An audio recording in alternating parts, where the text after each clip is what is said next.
controversial opinion in the internet, but everyone surprisingly agrees with you. When you wake up on the wrong side of the bed in the morning. My responsibilities. Me. Everything wrong with my life. Saying it is what it is. Me. Getting that random urge in the middle of the night to get your life together. When you were searching for that one song and someone in the comments keep the name. Thank you so much. I hope this email finds you well. How the email found me. Water when you are thirsty. Water. Actually fixing a problem that I will have to deal with later. Saying that's a problem for future me. Me. My sanity. Me. Leaves the window open for 5 seconds. Flies. Mosquitoes. Butterflies. Allow us to introduce ourselves. The scariest things on earth. The dark. Clowns. Sharks. Serial killers. Death. Having a dream of peeing. When you have already used 10 tissues, but one nostril is still blocked. Visible frustration. Mosquito. Appears. Me. Looks away for 0.00001 seconds. Mosquito. List of people who have a crush on me. It's blank. Types of headaches. Migraine. Hypertension. Stress. When your birthday is on a Monday or a Sunday. My left nostril at 4 AM. I said we block today. Wear a shirt and leave the jacket open. Spend hours choosing the shirt, only to cover it with a jacket the whole time. Me. Me if overthinking was a crime.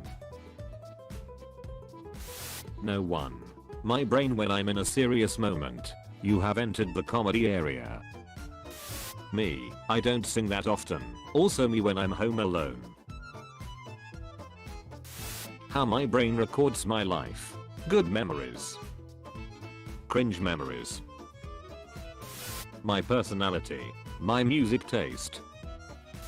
How it feels.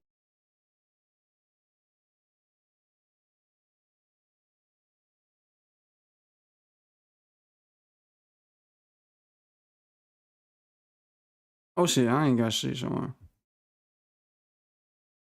I look crazy as hell. Hold up.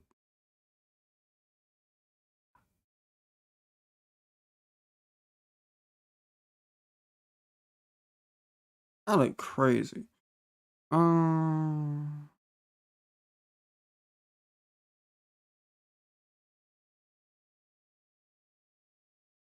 There we go. Now look less crazy. How y'all doing? How y'all doing? Yo, last week was crazy. I didn't even realize. There we go. That's better. I didn't even realize some of the stuff you can and cannot react to on YouTube. If anybody wonders why they can't see the live stream from last week, you gotta take it down because I was reacting to Jubilee and you're not supposed to do that. Now I know. The one before the week before, that's still partially blocked, but it may. I hope it gets unblocked after a month. Which sucks. But we got a lot to talk about and react to this week. There was one thing I did want to talk about, like this whole streaming, you know, which is harder, which is less harder. Oh shit, hold on. Mic check. I want to make sure I got certain things muted. Okay, I'm in full screen, so I should be fine.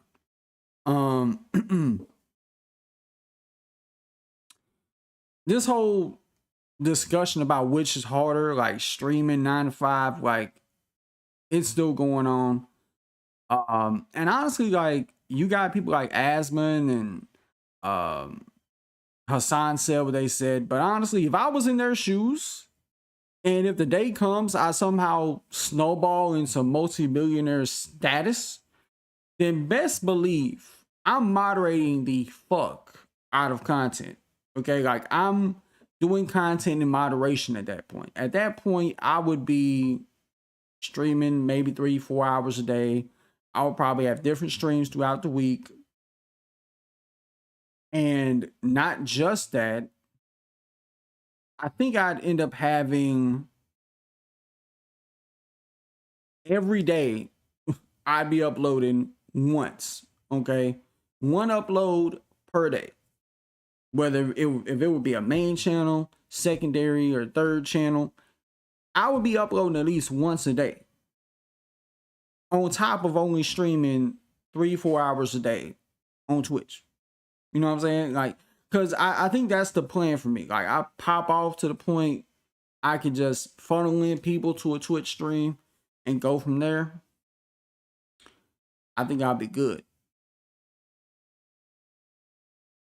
But I don't know. Asmon, Hassan, they act like they have to stream 9 hours, but they don't. They can just, cut this off. But into what we're going to talk about today. Let me get this situated first. I don't know if people know, but Jack Doherty, how you say his name? Jack Doherty? Doherty. He recently got sued. He got sued because actually I don't know why he got sued. But we're gonna find out today.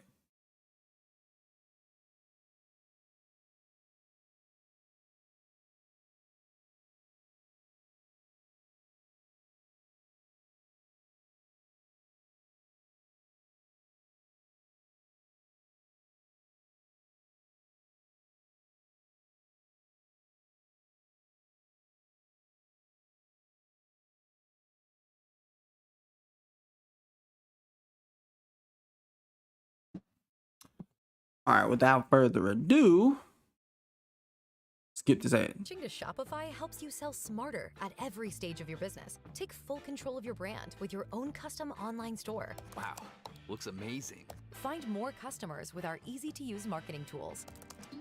Piece of cake. And let the best convert. If you've been following me, Another ad, Jamari? I love creating patterns, but I've been wanting to.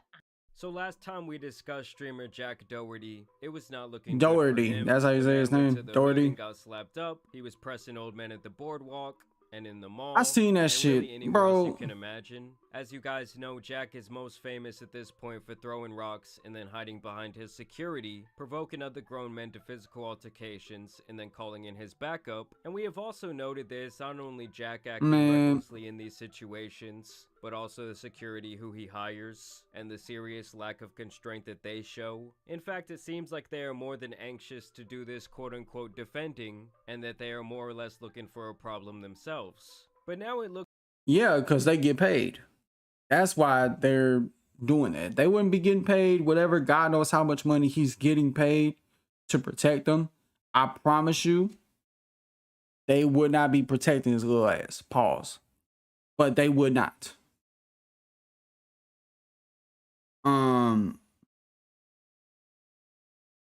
He gonna fuck around and get himself hurt.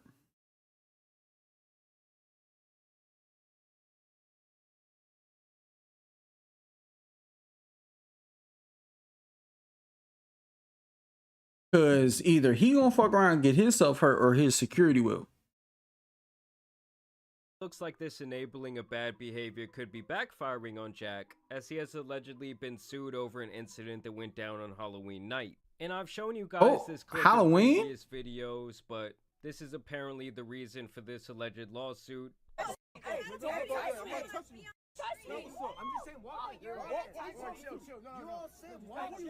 Oh, I seen this one. Oh yeah, I remember that. I remember that shit. Obviously, they were having some sort of verbal altercation, but obviously nothing here was getting physical, and then, really completely unprovoked, this security guard does the most unprofessional thing and just completely flatlines this guy, punches him right in his face, And hey, shout out to this little dicky looking individual for actually getting back up. Oh no, yo, stop. What's wrong with you? Are you crazy? Hey, what's up? Hey, one by one, what's up? Security guard are you? I gotta say, there's nothing worse than getting punched in your dome piece right in front of the hose. No cap.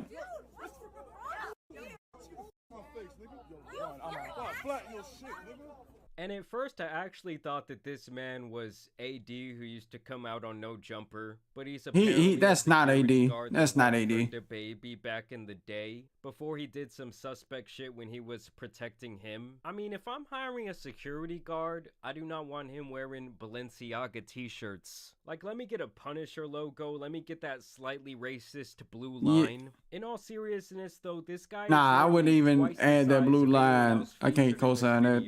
And I feel like if God makes you that big, it's almost like what Uncle Ben said, with great power comes great responsibility. And if your big ass can just run around like Donkey Kong, just hitting people on the top of the head and knocking them out, you need to be able to control your emotions. I mean, this guy was completely out of pocket. And I'm guessing when that little dicky looking individual got punched in his face, it wasn't only stars he was seeing, okay? This man started seeing dollar signs. And so he came back with this type of energy for Jack. You better lawyer up, asshole, because I'm not coming back for 30%.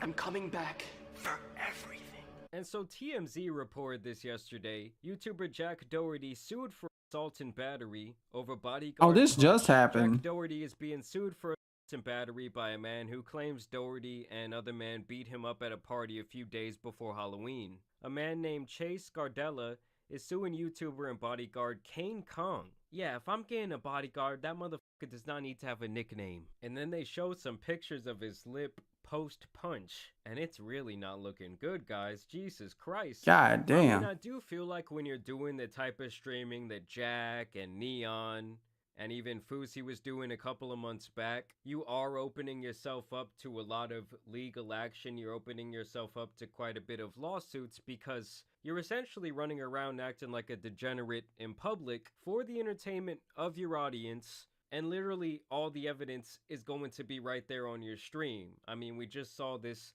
kind of same thing happen with Johnny Somali, who as he was rising to bigger and bigger numbers, was giving these authorities all this different evidence to work with. And this all apparently went down at a David Dobrik Halloween party. Okay, it's good to know that that sick is still out here running around. Gardella claims that he was at this Halloween party on October 29th and was talking to Jack and Kane around 12:30 a.m. Jack said, "We're gonna fight, us two versus you two, alright go," which lines up with the YouTube clip. And moments later, Chase says Kong punched him. Chase is saying he did not consent to being punched, you don't say, and suffered injuries to his head, neck, and face when he fell. You know, the better thing in that situation would have actually been to just not get up. Just to have pretended to win unconscious. Like, now I got that CTE brain. My CTE acting up.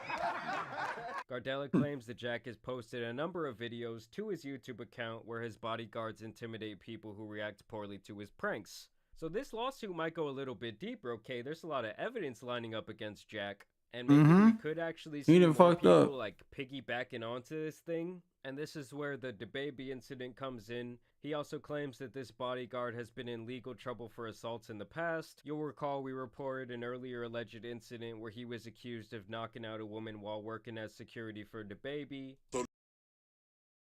Why would you even hire somebody who even had that type of...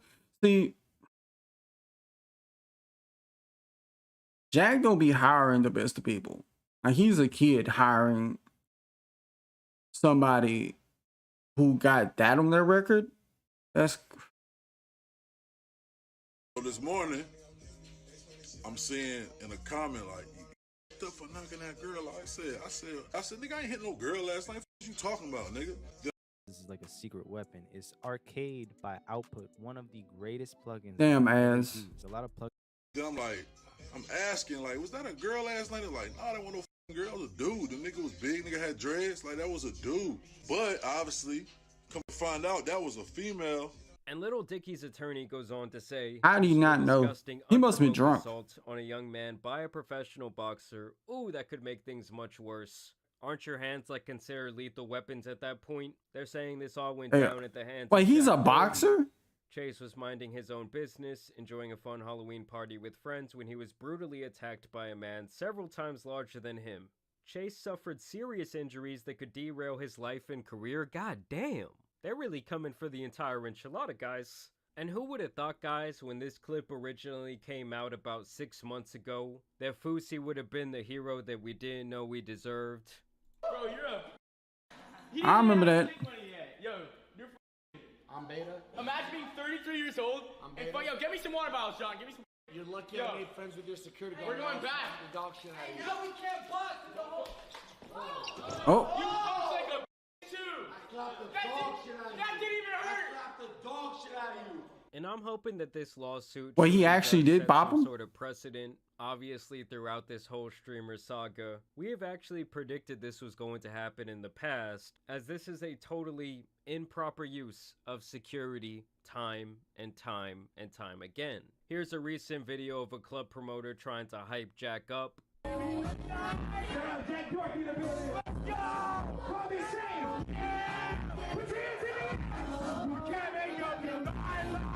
And the crowd goes mild. I mean, all you have to do is They went watch mild. this video to understand how quickly this man would get absolutely schooled in a street fight. Watch this. Watch me learn, ready? Okay. I used to do this every day. You trying to show off in front of the hoes? Oh. Dumbass, bro. Dumbass. 135 at least one time. You need to look into the mirror and ask yourself, Bro, are you see, I get it. You trying to show off in front of the hoes, but come on, dog. Somebody should have been watching you, bro. Like, Buddy holding the camera probably was like, you know what? I know what this gonna turn into. It's gonna be very bad, but I'm just gonna, like, fuck it.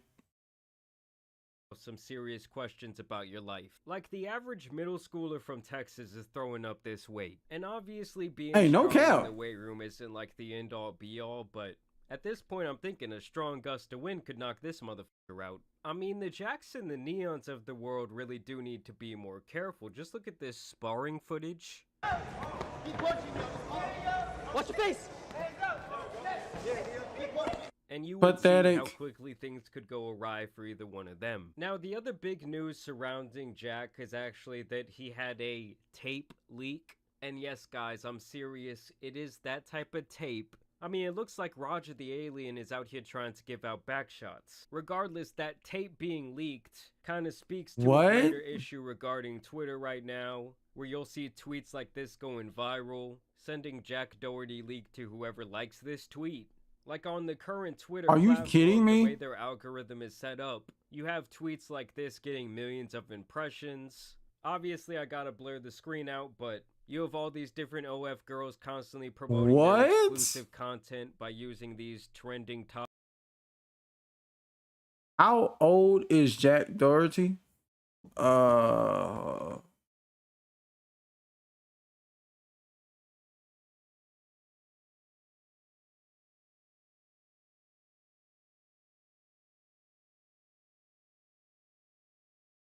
He's 20. When was the time of this tweet? Did it say? It don't say. But you have all these different OF girls constantly promoting their exclusive content by using these trending topics. Like, what type of basement dweller is out here doing this shit? Anyone who wants the Jack Doherty leak should DM me and make sure to retweet this post. He looks like a kid in that fucking picture. What the fuck is wrong with y'all? The motherfucker looks like he's in middle school in this picture. I mean, to me, it's know. like some of you people out there on Twitter seriously need to be jailed. Imagine you get thrown into your cell. Oh, what are you in here for, dude? Yeah, actually, I shared the tape of my favorite Twitch streamer. Seriously though, guys, the people who post this type of shit need some serious help. Like, who is out here running this page, okay? This is called the Blacked Pill. Jack Doherty needs black men to teach him how to improve his stroke game, lol. Ew. This is how you dig out guts. But I do gotta say it is pretty glorious for Jack to take this massive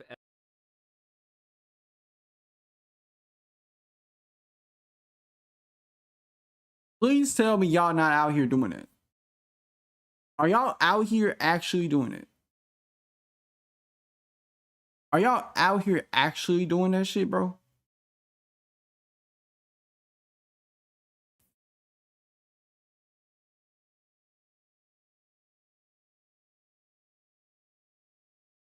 Very gay.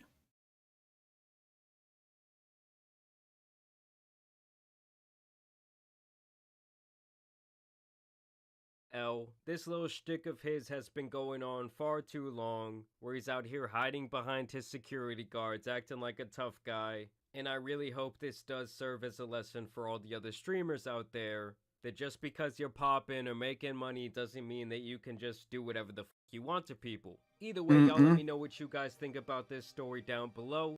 Alright, this was a good video from Jamari. Shout out to him.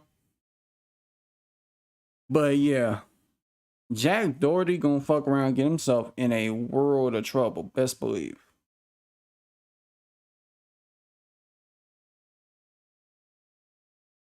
This ain't no way. Alright, next up, we actually got like a couple videos to react to from Patrick CC. It's this one. They say it. Whoops.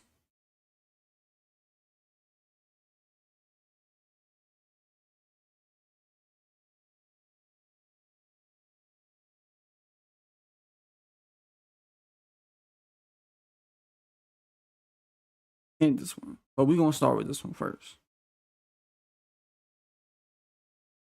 What was the greatest night of your life? If you are over 21, it could be the night you met your partner, the night you had your first child, or some other mature and understandable life moment. If you are under 21, it was probably the night you went to the craziest house party with unlimited drinks, girls going wild, the perfect music playing, a car crashing into the pool, the SWAT team pulling up with a helicopter watching from above, then nearly the entire town catching on fire.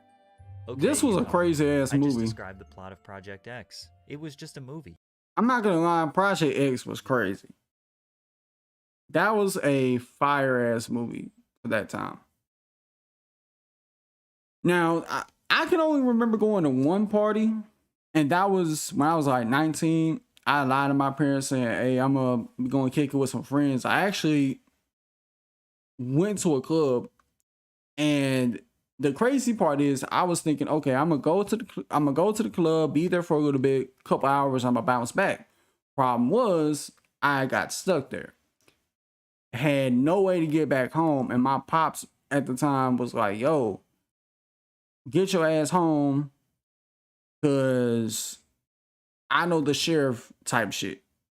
And I think that was the night when I ended up having to get picked up by a cop, because I was walking downtown. And mind you, walking downtown is not something you want to do at night, especially by yourself. Because something could have seriously happened to me. Like, I'm talking about, I was walking downtown, pitch black. Like, I was walking around the area. Somebody really could have got me for real, got me out the paint. But thankfully, I ended up catching a ride home. So it ended well, but parents were worried sick. I didn't get in no real trouble, but they wasn't mad.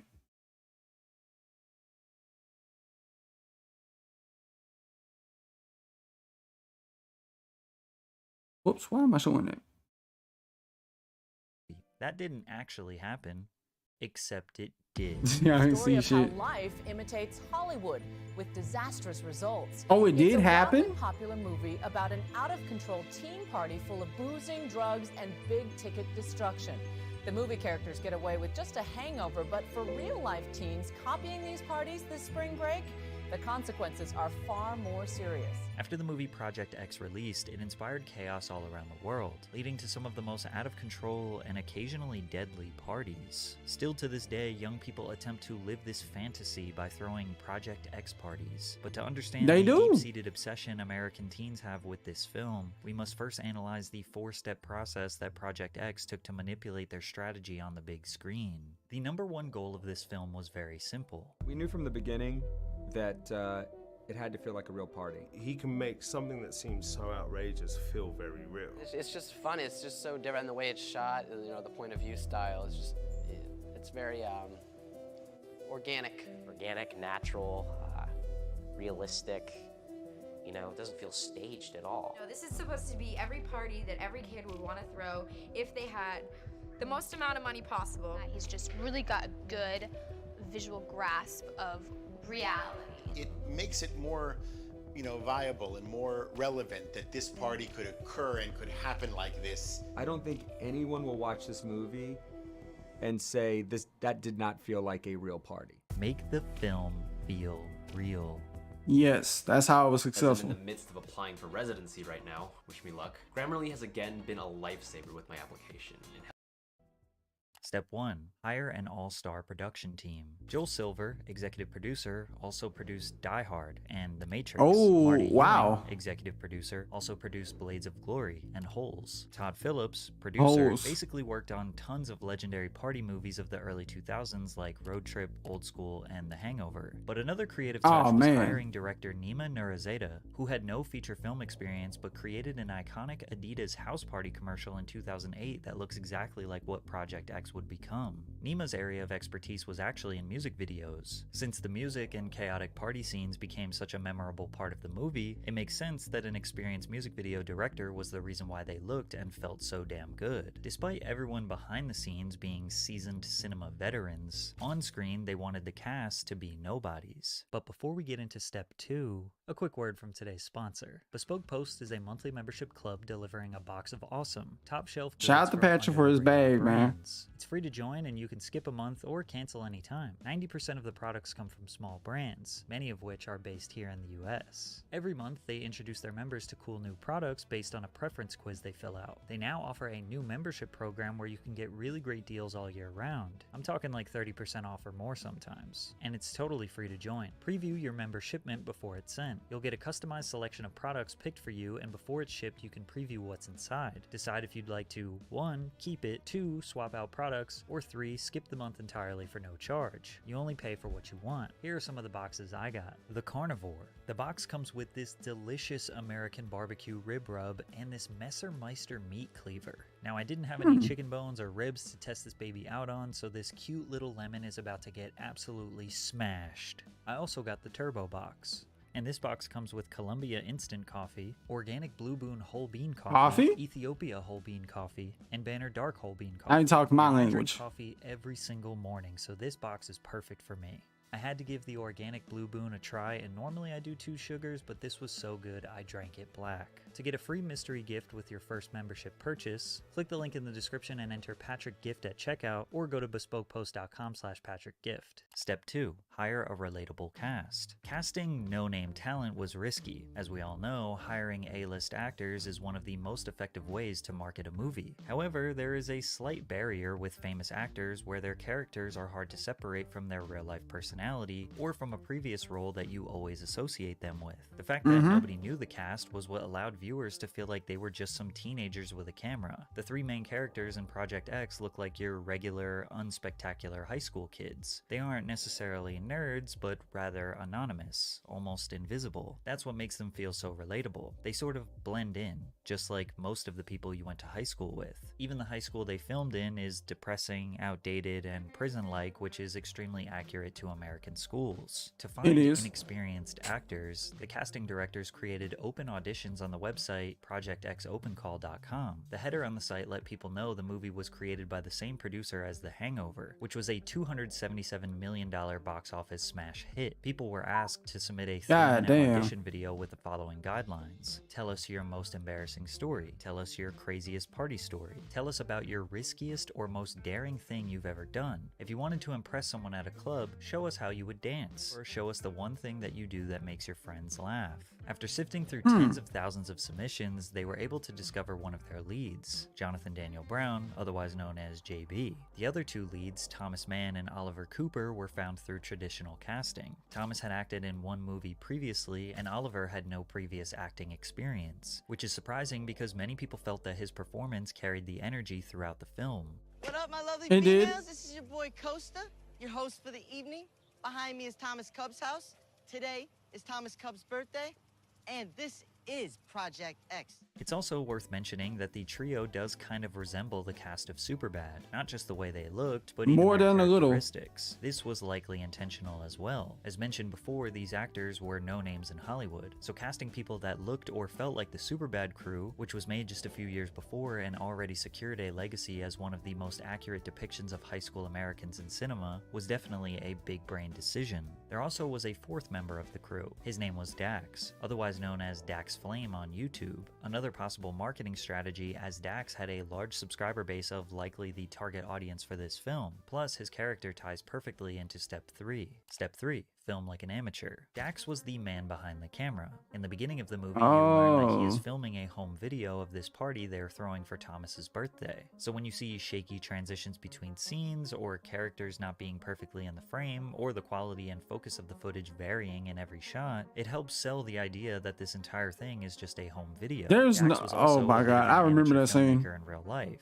adding another layer of authenticity. This film style is commonly referred to as found footage, which created perhaps the most realistic component of all. Some of the footage that made it into the film was just one of the random extras holding a phone and filming what was going on. The production crew passed out camera phones, Blackberries, and handycams to the party. Yeah, how they The how vision they did being this if a was party this legendary at the wild time. actually happened, many of the attendees would pull out their phones and film the chaos. The production crew thought it would be extremely difficult to manage this many extras. With 200 to 500 people showing up daily, how would they track the phones? How would they make sure the same people are coming back every night? But they saw the opposite result. The extras were extremely cooperative and didn't even want to leave. Keep in mind, this movie was filmed for 25 nights in a row, and they didn't just stage a party, they were partying. There technically was no downtime. While the production team was organizing was the next really scene, partying. they still had a DJ playing music. People were dancing, swimming in the pool for 25 days. Again, some of the footage you see in the film wasn't even staged. It was just the extras filming themselves actually partying. And what is a party that was- without the music? Oh. Step 4. Create the perfect soundtrack.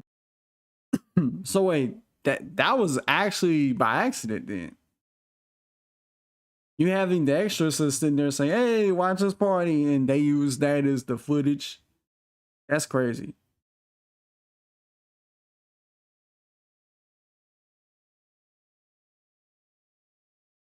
The first song you hear in the movie is "We Want Some Party" by 2 Live Crew. Does it get any more lit than that? We This want film some- is jam-packed full of music. It basically never stops because, well, when does music Look at ever that. stop at a Oh party? my The God, music that was a supervisor hired fire for this film list. was Gabe Hilfer, who creates soundtracks on roughly 5 to 7 major films every year. He's an expert, so when they told him the goal was to make it realistic, he executed perfectly. When he was asked about his vision for the soundtrack, he mentioned 2 major goals. One was to keep it authentic and make it feel like what these kids might really be listening to. And then 2 was to escalate the party and get into the heads of the kids and bridge the gaps between what they're listening to and the emotional feelings you're looking to have the audience feel as well. However, it's not exactly a versatile soundtrack. It's mostly hip-hop bangers that were released in the early 2010s like Trouble on My Mind by Pusha T and Blow Up by J. Cole, mixed in with classics Fire. like The Next Episode by Dre and Snoop as well as Nasty by Nas. But there are 2 EDM remixes that have been cemented in history as the songs of Project X.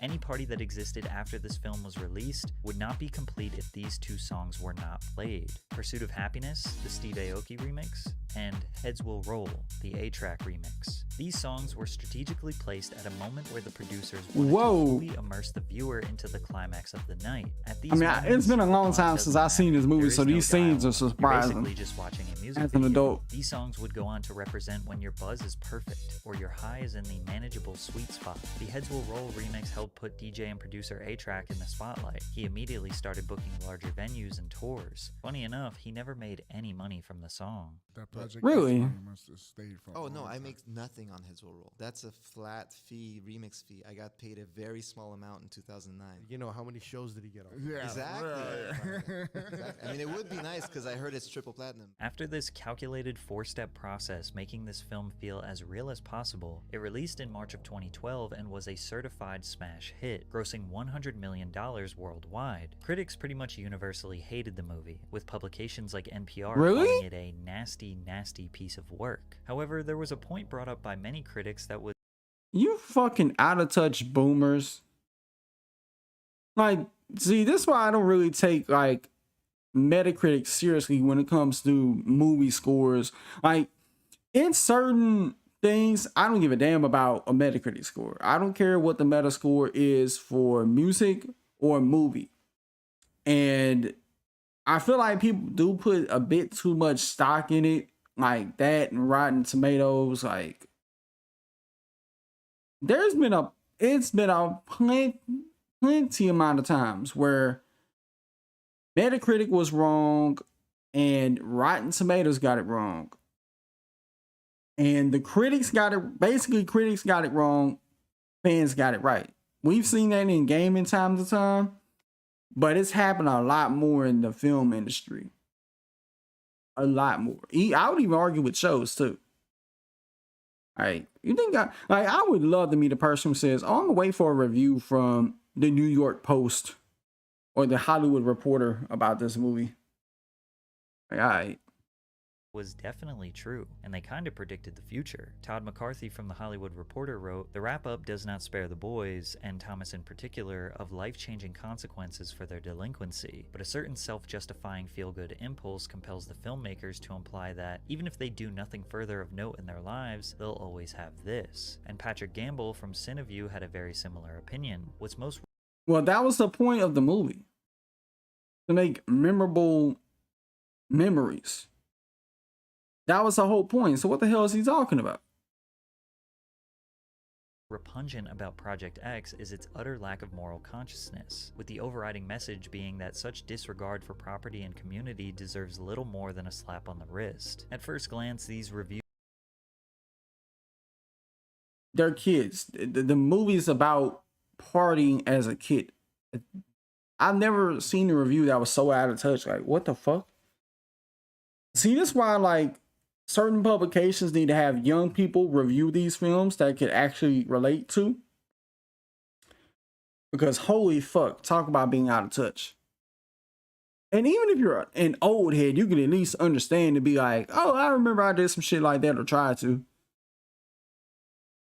Reviews come off as old people yelling at teenagers for having fun, but they are accurate here. After the SWAT team comes in, the town catches on fire, and everyone escapes the party running for their lives, the trio Looks like get the abundant whole news coverage apocalypse, and become dog. legends at their high school, resulting in a standing ovation from classmates. Thomas is still able to get the girl that loves him, and they show just a quick And he still got of the girl. consequences he faced, which were disturbing the peace, contributing to the delinquency of minors, and inciting a riot. Despite this, Costa is invited onto the news to promote his next party. Would you like to apologize? I got a better idea. How about I invite you to my next party? What? Yeah, you heard me, sugar. So is it crazy to think that a movie Sugar depicting in tits. the most realistic way possible an epic party where the host ends up as a legend who gets the girl and a little slap on the wrist would inspire teenagers all around the world to do the same thing? If you said no, Yep. it's just a movie and everyone knows it's fake, you'd be wrong. With Asana, you have insight into all your work. It's easy to monitor.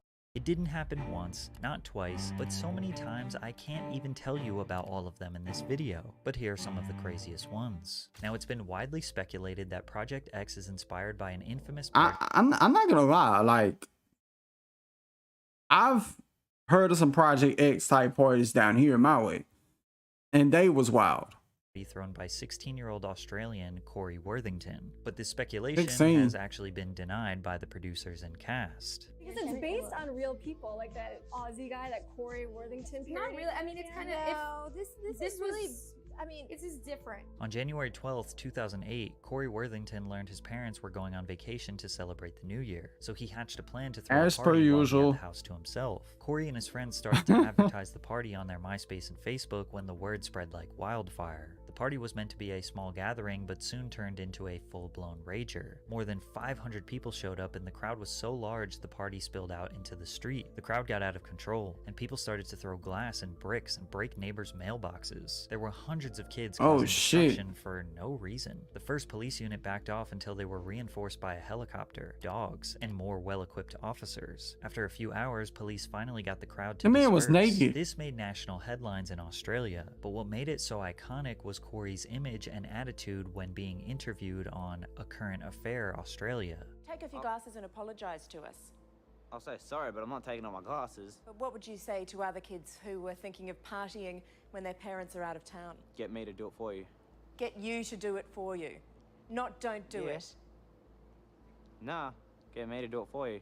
Best party ever so far. That's what everyone's been saying, so... Maybe the Project X producers denied I mean, it Corey worked as for him, being I an guess. inspiration because it would look like they approve of this behavior, because it only took a few days after the film's release for a Project X-inspired party to turn deadly. On March 14th, 2012, just 13 days after the film's initial release, 1,000 high school and college-age students in Houston, Texas attempted to recreate the events of Project X, man. but it turned deadly. Houston take It was it being L. advertised as a foam party with promises of free alcohol and drugs. Women who wore bathing suits were granted free entry to the party, according Of to course. the flyer. Around 12:30 a.m., police responded to a noise disturbance at a foreclosed mansion in southern Houston. Upon arrival, they encountered hundreds and hundreds of teenagers scattered all over the property, using drugs and drinking illegally. Doing what needed to be done to keep everyone safe, police had to break up the party and started dispersing the crowd. As people made their way off the property, tensions escalated, leading to an eruption of gunfire, which tragically killed 18-year-old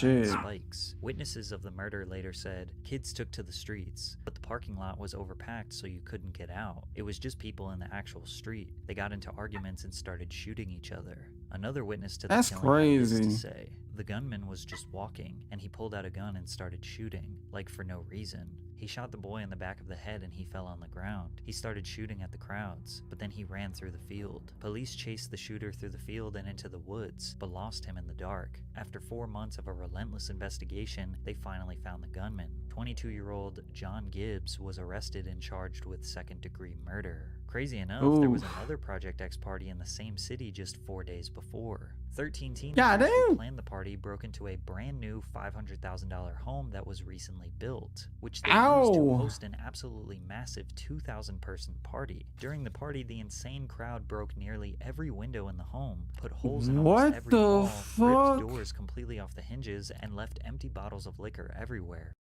And see, this is why, let this be a lesson to people who want to use their home as a B&B. Don't.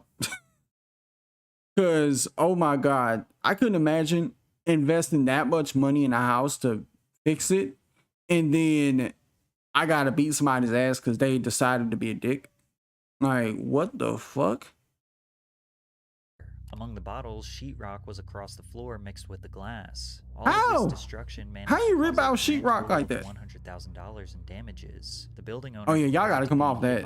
I see all y'all on What's court. mostly crazy about this particular party is that the host may have gotten away with it if it wasn't for a private investigator named Mark Stevens. Mark Stevens was hired by the builder of the home that was destroyed to investigate who threw the damaging party. When asked about the incident, he said, "Look at what happened here. The parallels are just uncanny.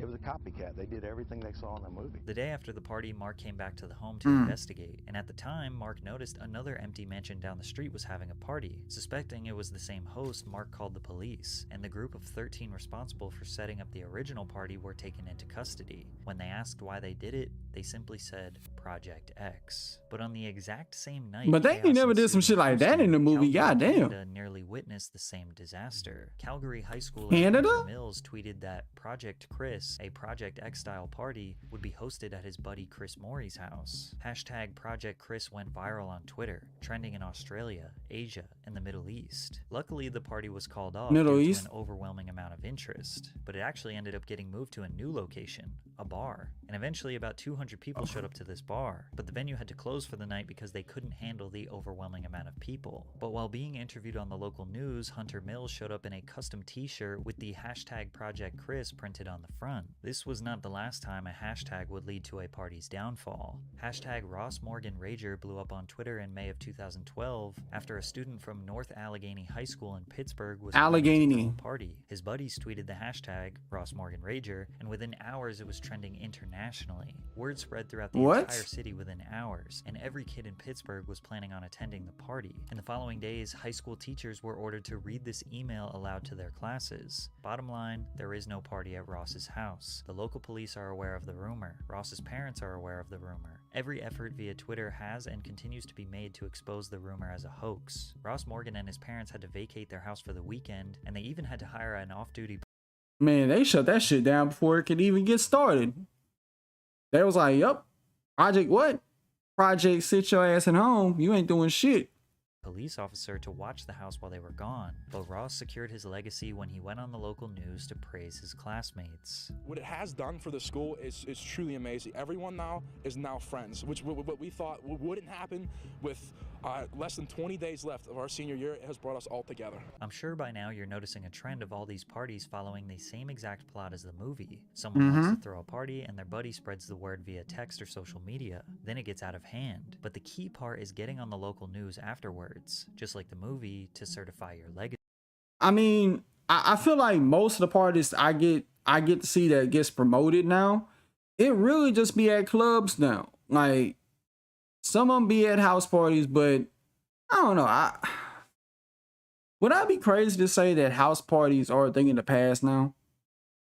I mean, they still happen, I'm sure, but to the level they had, like, they had it going on in the early 2000s, mid 2000s, late 2000s. I don't know. Because most of the time people be saying, hey, yo, let's go in this empty road and have a party. Which I feel like nowadays is more the wave, because people could just find an empty dirt road and be like, hey, let's have a party. Let's bring some a foam party thing, like whatever the fuck. Like, I feel like nowadays that's the wave. Legacy. However, for this Utah teen, her interview on the news wasn't celebratory because her party led to 5 people being gunned down. What the fuck you do? 16-year-old Destiny McCubbin's parents were going out of town and she decided to take the opportunity to host a party. She was quoted saying she wanted the party to be like Project X. North Salt Lake City, Utah teen said goodbye to her parents on Friday night and she invited around 50 people to her house. Then 170 showed up. Neighbors complained, but only asking her to keep the noise down. Little did Destiny know, members of the Norteños gang showed up at her party. Their rivals, the Eastside Longos, heard the Norteños were at the party and decided to confront them. Destiny tried her best to prevent the situation from escalating. Pull up at when she opened the front door to ask them to leave, things nearly got deadly. And as soon as I... Why did both of them show up to a teenager's party? I got some questions and I may need to call Chris Hansen. You're lucky he ain't answered. I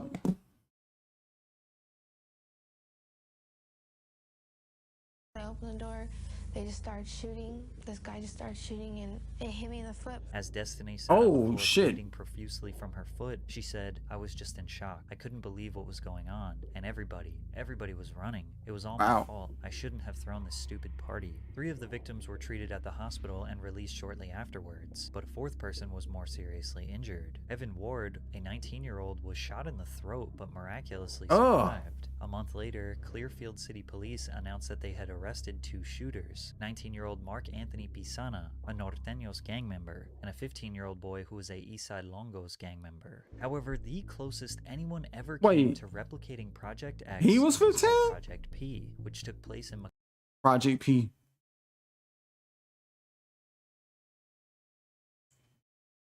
Clearfield City Police announced that they had arrested 2 shooters, 19-year-old Mark Anthony Pisana, a Norteños gang member, and a 15-year-old must boy be who was a him. Eastside Longos gang member.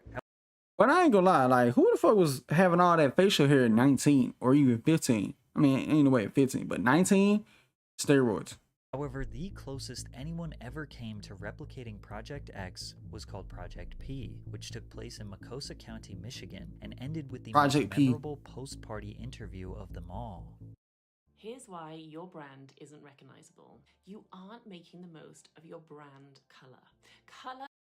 The Project P Facebook page was created in July of 2014. 5 days before the event, a promotional flyer was posted that read, "Prepare for the craziest event of your lifetime," with the host names as well as a parking fee of $3 per car. This party was set to take place in Hinton $3 Township, per Michigan, car? which can be described as literally the middle of nowhere. There is not even a gas station in this town, but the power of the internet prevails, and a total of around 2,000 people, mostly under the age of 21, showed up to the farmhouse about 2 hours outside of Detroit. The party was equipped with DJs playing live sets, a fire thrower, and exotic dancers. Since the party was in a rural area, noise wasn't an issue. No neighbors were around to complain. Police were actually called out to the scene for a traffic complaint, and cars parked in the roadway. But then, the 911 calls got more serious. No calls. Everyone knows we go DAC on heroin. You guys need to What come the out here fuck? now. I have no idea who this guy is. We just talked to somebody that's having a heroin overdose, and they're putting him in a vehicle and taking him out. Are they not? He's not in a car right now. The person called again saying, Just called about the guy who was overdosing. Yeah. Yeah, I'm trying to get people to help me get him out, and no one will help me. Okay, then so whenever the ambulance gets here, like my ambulance can't get there. There's too many people. Unfortunately, the dispatcher couldn't even help them. Although it's easy to criticize law enforcement and public safety officers, a remote town like this is not equipped with the resources to service this many people, and the road being blocked just made it that much harder. After the event, 6 people had to be hospitalized from drug and alcohol overdoses, and 1 man broke his neck after falling off a roof. Yikes. As if it couldn't get any worse, there was a report of Wait, he was on a roof? 1 girl and taking turns assaulting her. Police arrested 3 of the organizers named Daniel Mincer, the birthday boy, Brittany Johnson, the social media promoter, and James Taylor, the homeowner. In the state of Michigan, they have what is called a social host liability law. The law states anyone who provides or sells alcohol to a minor can be held criminally liable. However, they can also be held civilly liable. If a minor who was served alcohol causes someone's injury or death, the person who served them can be held responsible for compensating the injured for their damages. So if someone leaving the party as a drunk driver smashes their car into someone's home, the host of the party can be criminally charged. Also, another law that actually landed the 3 in custody. See, that's why I would never host a party. For parking and serving alcohol. When you collect money and serve alcohol without a liquor license, that is a crime in Macosa County, Michigan. Despite all the repercussions the host faced, he did not seem to care at all. I didn't force anything down anybody's throat. I didn't make anybody stay here until 7 a.m. or 11 or whenever it is everybody finally left. I didn't make this kid pass out on my floor. People wanted to still be passed out. It was their decision. And if you're a parent that's got a 14-year-old child that's been able to be at my house all night, and according to the police, there was a lot of them here. So I think some parents should do some reflections on their parenting before they start getting mad at me. You say to anyone who says you're responsible. I am. It's my house. You got to deal with it afterwards, but apparently it was worth it. And just like in the movie, he received nothing but a slap on the wrist. After taking a plea deal, he does not have a felony on his record. He just has to perform 80 hours of community service. Our expectations for the morality and decision-making skills of teenagers are way too high. Teenagers are easily manipulated and often make mistakes. Now, the only thing that you can kind of see through in that movie is the fact that them teenagers were incredibly smart.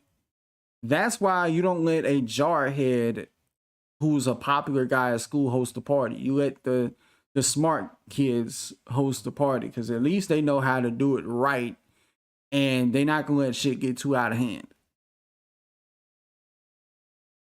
That's putting it mildly. Was Project X to blame for these parties? Probably.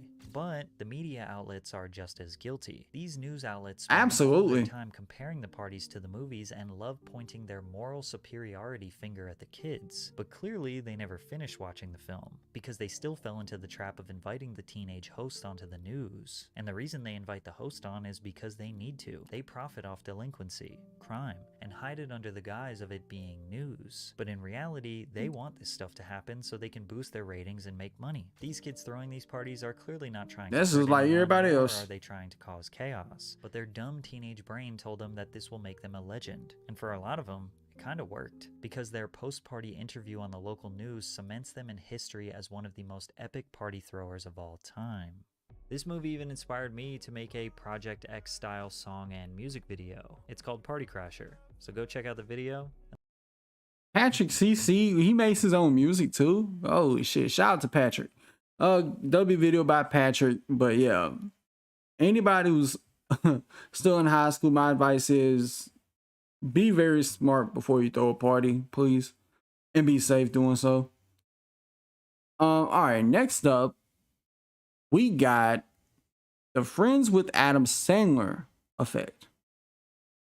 It's not about what you know, it's about who you know. And if you happen to befriend Adam Sandler between 1984 and 1994, you would likely have a multi-billion-dollar box office resume. In this 10-year stretch, Adam basically met everyone he would end up working closely with on films for the rest of his 30-year career. This group helped Sandler dominate Hollywood, whether they were writing, producing, directing, or sharing the screen with him. You could argue that Adam Sandler does not like making new friends. The only people added to the Sandlerverse in the 2000s were Nick Swardson and Kevin James. And yeah, Adam is definitely a good guy, helping his buddy stay employed all these years, but he also needs them more than you realize. Comedy and cinema fans have been debating on whether or not Adam Sandler is funny since the 80s. However, even Of course he's funny. He wasn't that funny, which is why he carefully I found him crafted funny. an army of yes men who were great at making Adam Sandler films, but wouldn't find much success without him. The real reason why Adam exploded into superstardom is actually more mysterious than you'd think. Today we are going to take a closer look into the Sandler squad who helped him build a Hollywood mediocre movie machine.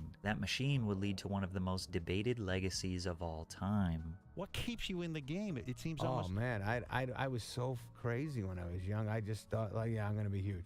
I'm so psychotic. Delusion. The dream of becoming a Hollywood star is often shut down by the people around you. They will call you crazy. You're never gonna make it, they'd say. Adam was delusional, but that's exactly what you need to be to succeed. From the moment he decided to be a comedian at age 17, he convinced as many people as he could to believe in his delusional dream. Adam arrived at New York University's Tisch School of the Arts in 1984, where he would be surrounded by thousands of other students pursuing artistic careers. His roommate, Tim Herlihy, would be the very first member of the Sandler Dream Team. Tim would go on to write Billy Madison, Happy Gilmore, The Wedding Singer, The Waterboy, Mr. Deeds, Bedtime Stories, Fire Pixels, movies. QB Halloween, as well as working on multiple other Adam Sandler productions. Tim has also made his fair share of on-screen cameos, like the fireman in Mr. Deeds, or the bouncing kangaroo in Big Daddy. I'm a singing kangaroo and I'm from far away.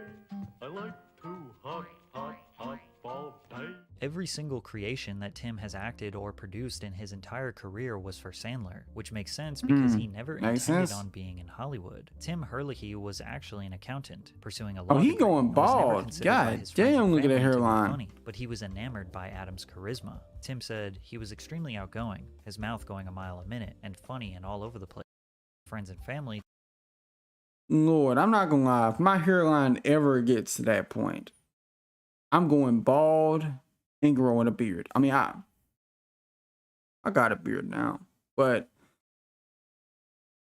that's why you grow a beard. When this starts looking like a dome, and what used to be hair here,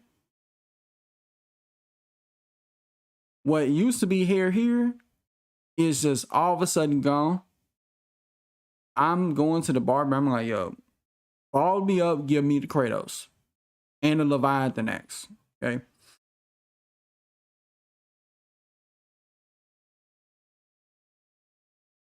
to be funny, but he was enamored by Adam's charisma. Tim said he was extremely outgoing, his mouth going a mile a minute, and funny and all over the place. It was kind of a sight to behold. As a fun hobby, Tim began writing jokes for Adam's stand-up comedy in their Brittany Hall dorm room. Adam would practice his one-liners to strangers in front of the coffee shop below his living quarters. As he got more confidence, he started hustling at comedy clubs, Pips, and Catch a Rising Star. But Adam and Tim were That guy looked like a mob boss. Wait a minute. From the comedy club crowd, so they decided to recruit another member to the Sandler squad to help write more material. Adam became intrigued by a young man called Frank Karachi who lived down the hall. Adam said at NYU he always frosted his hair. He had a mohawk. Girls loved him. He went to Dance Terria a lot. He went to a lot of cool clubs. He was the lord of the 80s. Frank aspired to write and direct films. He made short films in college and often had Adam star in them. He was the first person to direct Adam Sandler on a video production. Frank would go on to direct The Wedding Singer, The Waterboy, Click, Zookeeper, Here Comes the Boom, Blended, and The Ridiculous Six. In fact, the only movies Frank Karachi directed for the first 20 years were Sandler's projects. Frank recently stopped working with Sandler and just released his most critically acclaimed film of his entire career. Perhaps instead of goofy comedies, biographical documentaries were always his calling, and maybe working with Sandler was holding him back. Then again, if Sandler didn't consistently hire Frank to be his director, he might not have had a career to begin with. Plus, Adam and the gang loved to portray wacky side characters, and where would we be without Frank's portrayal of Bobby Boucher's dad, Roberto? Bobby, it's me, your daddy, Roberto. Okay, that's a good backstory about that. You know, I seen you on the ESPN when they was talking about you being drafted by the NFL. Adam's routine in 1985 would be going to a comedy club on Monday, absolutely bomb, come back to the dorms and revise his material with Tim and Frank, and by Friday have figured out a way to make it better. His comedic persona was the everyman who makes relatable jokes enhanced with silly voices. I can talk about wet dreams. You know, I'm young. Wet dreams kind of ruined my whole life, you know? There's only so many times you can tell your mother you lost your underwear. Every NYC comic in the 80s knew to get recognized you had to perform at the comic strip. Comedy legends such as Larry David, Jerry Seinfeld, and Robin Williams. Hey, that's an icon right there. Shout out to Larry David. Here. Adam was able to land himself an audition and immediately impress the booking agent, Lucien Hold. He was only 19 years old and I signed him up immediately. He had all clean stuff, very quirky, very cute. I thought, this guy is really good. It's interesting that Lucien described Sandler with quirky and cute instead of funny. It's evident that Adam had star power, or it You say factor, quirky and cute. Sometimes it factor is unexplainable. You either have it or you don't. You will notice this becomes a trend in Adam's career. All of his friends talk about how they had a gut feeling about Adam. It wasn't necessarily that he was the funniest, they just knew he could be a star. But Adam thought he sucked. I don't think I'm not as sharp as some of the other guys that we grew up with. Like, and I wasn't as prepared when things went off. In other words, you didn't memorize your stuff? I tried to, but I would choke. Shout out to Howard Stern too. Memorizing my jokes. From still being around. I would see stars and stuff, and I was gulping up. Sandler admits he wasn't the best at stand-up, but he knew it was necessary for him to learn if he wanted to have a career in comedy, film, and television. Luckily, he would meet a new funny friend, one who actually had interest in pursuing a comedy career. Alan Covert sat next to him in a history of comedy class Shout out to Alan Covert, where they bonded over their love for the film Caddyshack. Adam invited Alan back to the Brittany Hall dorms and locked him in. Clear from the very beginning that Alan was always going to play the support role for Adam, whether it was on stage or on the screen. He created some extremely memorable characters like 10-Second Tom from 50 First Dates, as well as the frowsy caddy in Happy Gilmore. Alright, give me a club. I'll get it.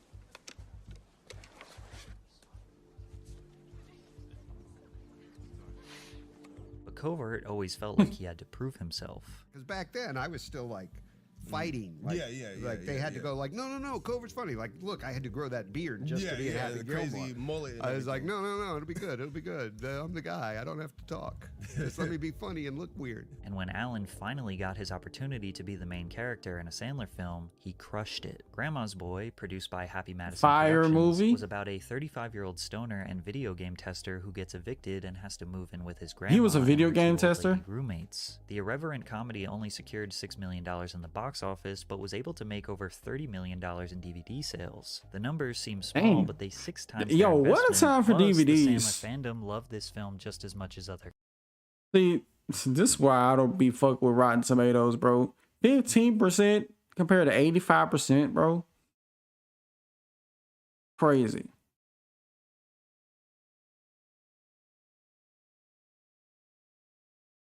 Damn, I forgot what I was going to say. Just that quick.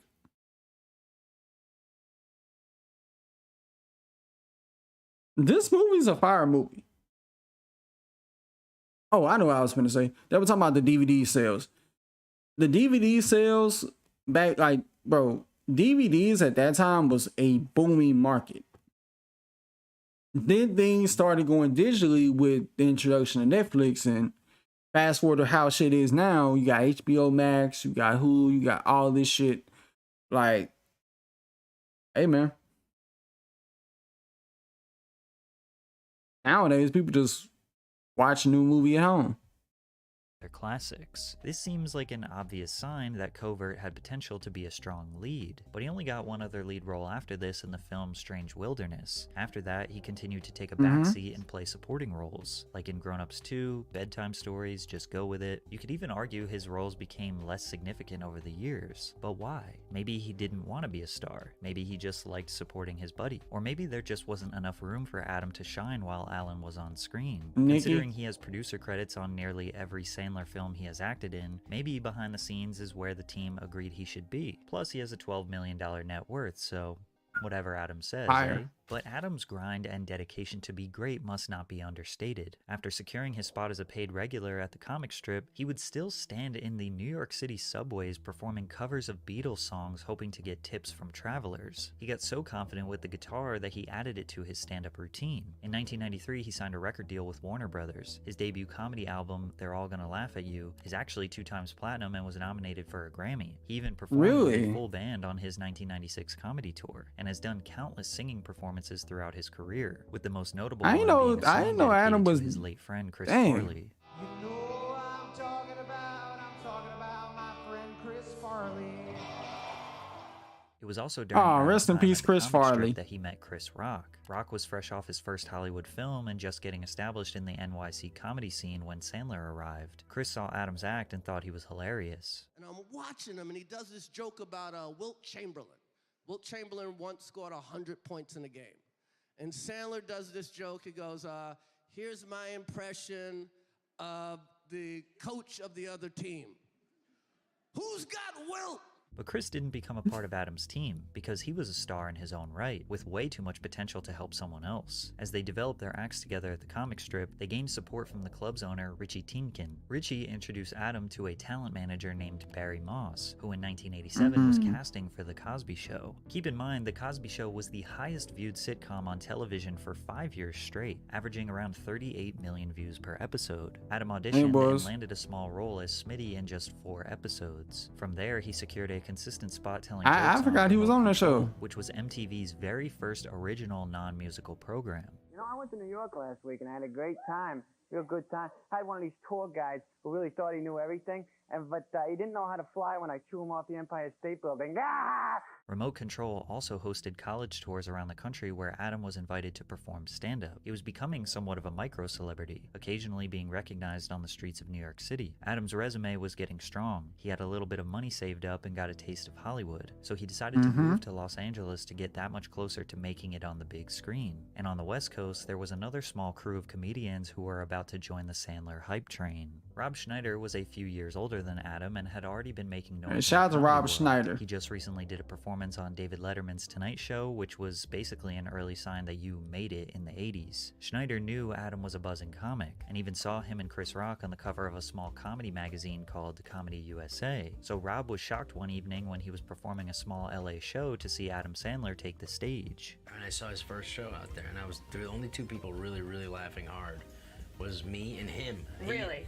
He was laughing at himself, and I was laughing, and I took him out for a beer afterwards, and I said, oh man, you're gonna be huge. Yet again, Adam was not dominating the crowd, but for some reason, another comic was immediately convinced he would be a star. Rob took him out for a beer after his set, and from there he became a part of the Sandler network. Rob helping Adam would not be a waste, as he would create some of the most memorable side characters in the Sandlerverse, such as Ula in 50 First Dates, the Minister in I Now Pronounce You Chuck and Larry, and of course, the Townie in The Waterboy. You can do it! Cut it! You can. Head off! However, critics didn't think Schneider was all that special. Schneider received a nomination at the Golden Raspberry Awards for the Worst Supporting Actor for his role as the delivery guy in Adam's most successful 90s movie, Big Daddy. In your experience with I actually thought Oh, yes. I thought that movie was fire. I thought he did good. Lamb and tuna fish? If y'all don't got arcade, y'all better get arcade. It has the best samples in the game. Virtual instruments. Maybe you like spaghetti and meatball? Sandler was the winner of the Worst Actor Raspberry Award for this film and would go on to win 9 more Golden Raspberries throughout his career. He basically gets nominated for Worst Actor every time he releases a movie. When the critics started hating me, I just felt bad for my family. I felt bad for the people who worked hard on the movies, you know, because I'm not gonna lie, how Adam, I don't know if this is recent, but how Adam looks right here with the beard and hair, if they wanted to, let's just say hypothetically, if they wanted to pitch a Biggie 2998 movie, he got the Biggie look. Not saying they would do it or be interested in it, but he has the look right here. I mean, I had so many great actors in the movies, and when we would get done shooting it, they would say to me, I think the critics are gonna like this one, and I'd be like, oh no. No, they're gonna say bad things, and they're probably gonna say bad things about you being in it. But Big Daddy was a $235 million blockbuster hit, and Adam believed in Rob, and he was learning to ignore the critics. They immediately bounced back with Rob as the lead in Deuce Bigalow, Male Gigolo, which earned around $92 million in the box office. But this would be the most profitable film with Rob as a lead. One by one, every film with Rob as a lead would bring a smaller return on investment. The Animal, The Hot Chick, Deuce Bigalow, European Hot Chick was fire. Benchwarmers. European Gigolo, Benchwarmer? Bro, come on, man. Performance, leading Happy Madison, Adam's production company, to stop writing. Like, come on, yo. Like, all them movies that they just showed, freaking Deuce Bigalow. But this would be the most profitable film with Rob as a lead. One by one, every film with Rob as a lead would bring a smaller return on investment. The Animal, The Animal was a fire movie. Hot Chick, Deuce Yo, Hot Chick. Bigalow, European Gigolo, Benchwarmer, Gigolo, which earned around $92 million in the box office. But this would be the most profitable film with Rob as a lead. One by one, every film with Rob as a lead would bring a smaller return on investment. The Animal, The Hot Chick. Bro, this movie, like, it was one of them where it was one of them things where I shouldn't have been watching it, but I found it incredibly enjoyable. And how they switched bodies was just nuts.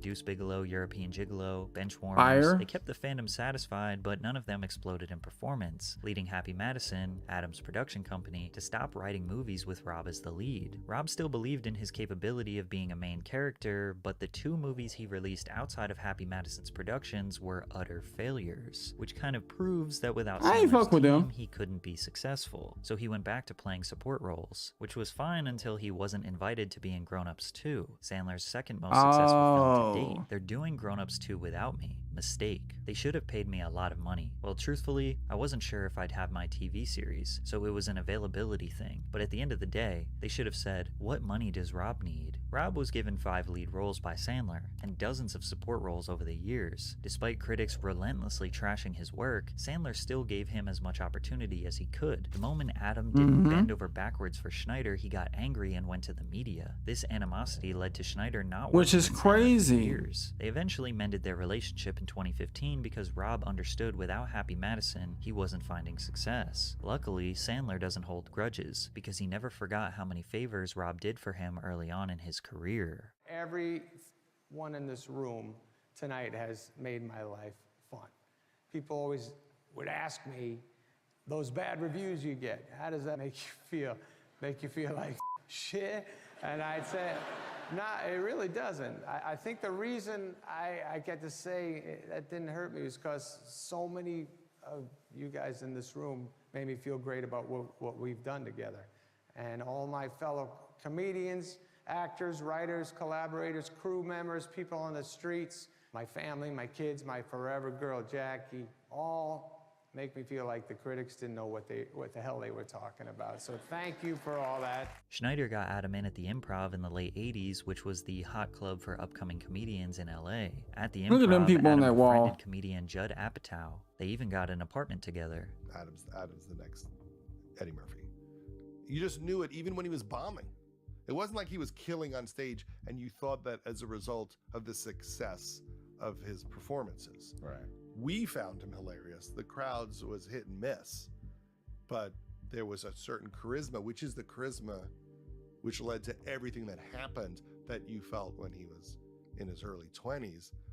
If anything, hotter because he had so much energy as a friend to make you laugh because he wasn't making movies. So all that energy that he's put into his career in the early days was just used on you at dinner. What you are starting to see is how valuable it is to keep people around you that believe in you. Adam has now developed a network of comics and writers who all uplifted him and knew he was hilarious despite crowds of comedy He built a fans whole not team. seeing the magic. Ironically, Judd only worked with Sandler once in his career. He would go on to produce tons of movies that you probably think are way funnier than any of Sandler's films. Judd produced Anchorman, 40-Year-Old Virgin, Knocked Up, Superbad. He was Step behind Brothers, all them Pineapple movies? Express, Oh, shit. Bridesmaids, and many other comedy classics. Maybe Judd had a higher standard for comedy and didn't like Sandler's vision for films. Or maybe he was just focused on creating his own legacy. But while Probably his Sandler own and Judd lane. were living in that LA apartment together, Adam's buddy from NYU, Jack Giaraputo, crashed on their couch for 3 months after realizing he hated law school. Jack would go on to form Happy Madison Productions with Sandler and produce every single film Adam has ever created up until 2015 when he finally retired. But the other leader of the Sandlerverse entered Adam's life during his time at the Improv in the late 80s, David Spade. Spade was Yes, impressed sir. with the same material that made Chris Rock a fan.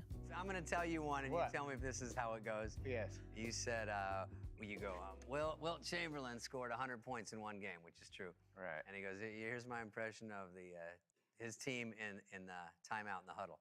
Hey, Wilt, I'm open, dude.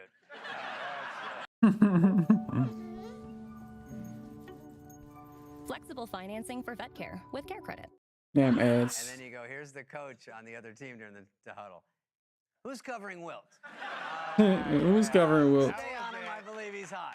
That's right. Yeah. I believe it's hot. I know. I used to get so excited to say that joke because it was one of the few that worked. It's interesting how a simple joke made some of the most promising comedians fully invested in Sandler. Aside from SNL, Dave's breakout role was alongside Chris Farley in the comedy classic Tommy Boy, which is actually rated higher than any of Sandler's comedy films. They released another buddy comedy, Black Sheep, the following year. Spade bounced around from movies to TVs to animated films in the late 90s and didn't end up formally working with Adam until 2001, where he was casted as the lead role in Joe Dirt, another Sandlerverse cult classic. Throughout his career, That was a great- Spade didn't want to ride the coattails of Adam. Around 2006, he started working with him more closely, taking support roles in Grandma's Boy, The Benchwarmers, and of course, Grown Ups, where the whole squad came together. But he has a wide resume of sitcom roles, the most notable being on Just Shoot Me and Rules of Engagement, both highly rated series. He also voiced various animated characters over the years, but the most popular was Oh, I forgot Cusco he in voiced Emperor's it New Groove. him. He also voiced the video game character Sparks, who was Spyro's dragonfly friend. He even did various commercials and hosted award shows. Clearly, David Spade is the one man we all agree definitely would have been successful even if he wasn't Adam Sandler's friend. In fact, it's actually Adam who was lucky to be David Spade and Rob Schneider's friend, because they're the reason he got on Saturday Night Live in 1990. Comedian Dennis Miller was the anchor of SNL's Weekend Update segment. Weekend Update was their highest viewed program, and at the time, hosting it was an extremely coveted position in the comedy world. Miller scouted Spade and Schneider at the Improv and invited them to audition for SNL. They secured their spot as writers at the end of season 15 in 1990. Then Chris Rock and Chris Farley were added to the SNL team in season 16. With 3 of Sandler's comedy buddies advancing their careers in New York, Adam got a different opportunity to be the star in his very first film, Going Overboard. Overboard. Going Overboard was about a bartender on a cruise ship who dreams of becoming a comedian.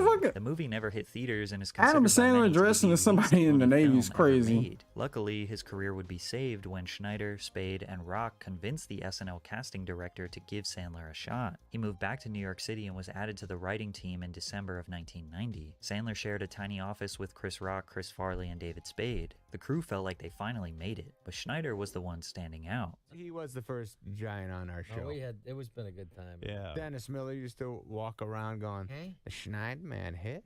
And he'd kind of throw it in all our faces. He was like, One of you guys got to come up with something. yeah, Schneidman, that's all I hear about. The guys would write jokes specifically designed for them, as they often relied on physical comedy. With Farley being the overweight maniac and Adam portraying goofy characters with silly accents, it didn't hit the same when anyone besides Sandler, Farley, or Spade delivered the jokes. Why, yes! Landing a job on SNL is basically the best comedy cosign you can receive in the I thought that industry, was funny. so it becomes much easier to get business opportunities. Adam was landing movie roles left and right. He played Dink in the film Shakes the Clown, Carmine in Coneheads, then landed a primary role as Pip in Airheads. He met Steve Buscemi on the set of Airheads and would go on to cast Steve in over 10 films. Some of the fan favorite characters were the homeless man in He's a Big good Daddy actor, or too. Crazy Eyes in Mr. Deeds. Crazy eyes. What? Oh, yeah. Hey, Nate. How you doing, pal? I got your pizza for you just the way you like it. Oh, yes. French fries and Oreos. You know me all too well, Deeds. But there was one man that Adam Sandler Wait, used a as French go-to fries? Hold support on. role that ended up causing some major. Hold on, he belongs in prison for that. French fries and Oreos on a pizza? I know he took a mean hard shit after that. Controversy. Peter Dante met Adam in 1992 while playing a game of one-on-one basketball at Gary Shandling's house. The two hit it off immediately. Peter would go on to have almost the exact same career path as Alan Covert, playing supporting roles and wacky side characters He's in good various too. Happy Madison productions. He was the quarterback in The Waterboy. Watch where you're going, needle dick. The burnt-out friend in Mr. Deeds. He even got to co-star with Alan in Grandma's Boy. It seemed like Dante was a go-to side character for Sandler. His name was Dante? Partnered with Adobe Express for this video. As you all know, I'm a designer and a content creator.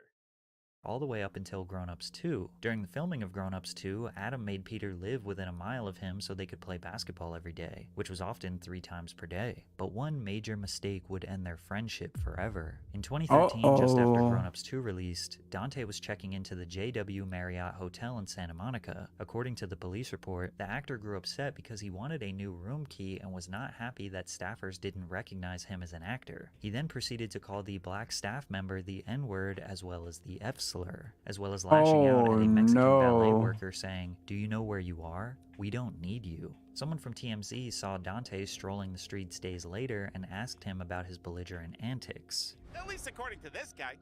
My to you. He's gonna list all of his black friends for us. I know what you've done as a T. I was one of what?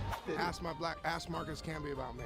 After doubling down on his racist remarks, he never worked in another Adam Sandler film ever again. For the I can past 10 imagine years, so. Dante has been living the high life, seemingly strung out on drugs and alcohol as the lead singer of a failing reggae band, performing dive bars and Failing, that's crazy. His career went down the fucking toilet after that. Adam Sandler was like, I literally made you, and now I destroyed you. All in one fell swoop because he did that shit. That's, hey, you can't get canceled no other way than that. That man got canceled. Put into the fucking gulag for that. I didn't even know that about him. Like, as his work as an actor, I thought he was pretty good. And he had potential, but he let the fame go to his head. Southern California. His real life today is the exact persona depicted in his most popular film, Grandma's Boy. But Adam's comedic persona that he created on SNL in the 90s laid the foundation for his film career. Hey, canteen boy, can I help you with something? Not right now, Mr. McGrath. Just getting myself situated. Oh, well, you know, I wouldn't want to rush you, canteen boy, because you're one crazy, wild man. Whatever. Hello. Let me water your plants. Please, while you're gone, let me water your plants. Go as Smiley Boy. Look at me. I got a big smile on my face. Now give me some candy. Turkey, turkey, dee. Turkey, turkey, dap. I eat the turkey and I take a nap.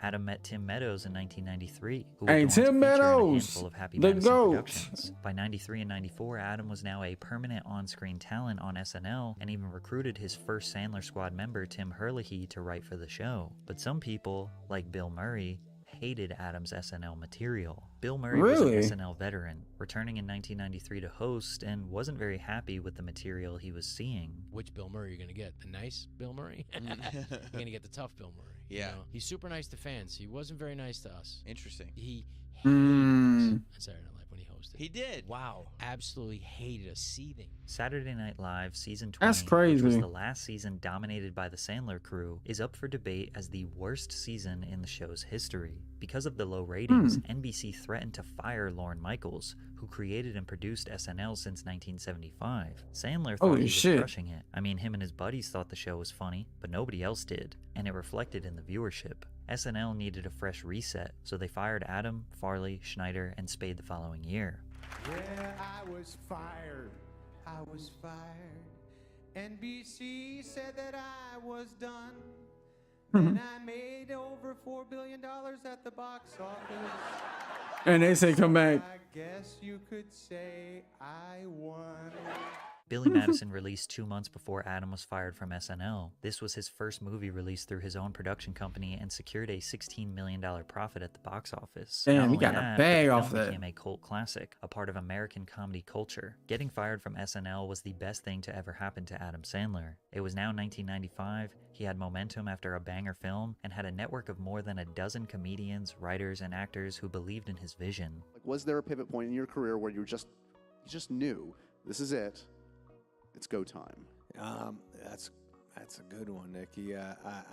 Billy Madison is when we started going. Come on, just all my buddies. We all got together and we're like, let's do what we think is funny. Yeah. And then we didn't stop doing it together, and we made a bunch of movies together. Yeah. From there, his process was very simple. Here's how I think of my scripts, Sandler jokes. I sit in my room, think up an idea, then I call up all my friends and they say, "That's awesome, you're the best." Although he was kidding here, this isn't really far from the truth. Adam is a true testament of how valuable being a leader is. He is also the product of someone who had friends who deeply cared about him and believed in him when he had nothing. Instead of leaving those people in the dust, he designed his whole career around them, making sure that they were able to stay employed by creating formulaic comedy He films built a with whole bizarre team. plots, stupid side characters, screaming, dad jokes, silly songs, then rinse and repeat for 30 years. And yeah, sure, critics hated basically all of his films, but he doesn't have to listen to your I don't know criticism how. because he doesn't operate in your standards of quality. He clearly is a much better actor when pursuing serious roles, such as Punch Drunk Love and Uncut Gems. Yet he still doesn't care Oh yeah, that was a critics are finally fire starting to movie. praise his acting. He probably is only pursuing this next dramatic role in Spaceman because he knows comedy films are dead these days. Some people think Adam just surrounded himself with yes men, that's hacky debatable. comics who had nothing going That's for debatable. them, so they latched onto their golden ticket in Hollywood. And I'm not gonna lie, his early stand-up and most of the stuff that was on SNL, I probably wouldn't have seen the Adam Sandler hype, but they clearly saw something in him that we didn't, and they were right. He made $4 billion making silly movies with his best friends and family while traveling around the world. Seems like he lived the perfect life. Not shut up, Moto. Not just that. This man assembled the Avengers of comedy throughout that run. And to the point of comedy movies being dead now, I disagree with that. I think there's still some comedy movies that can come out and still be funny, still be catchy, still be good. But yeah, that man went on a whole tear. He made sure everybody ate at his table. And the fact that old buddy ruined his own career with that shit is fucking nuts. Actually disrespectful to him. All right, I got one more video to react to. And this can be a long one. This can be like a whole hour long. So get comfy if you haven't already. It's from Gamers.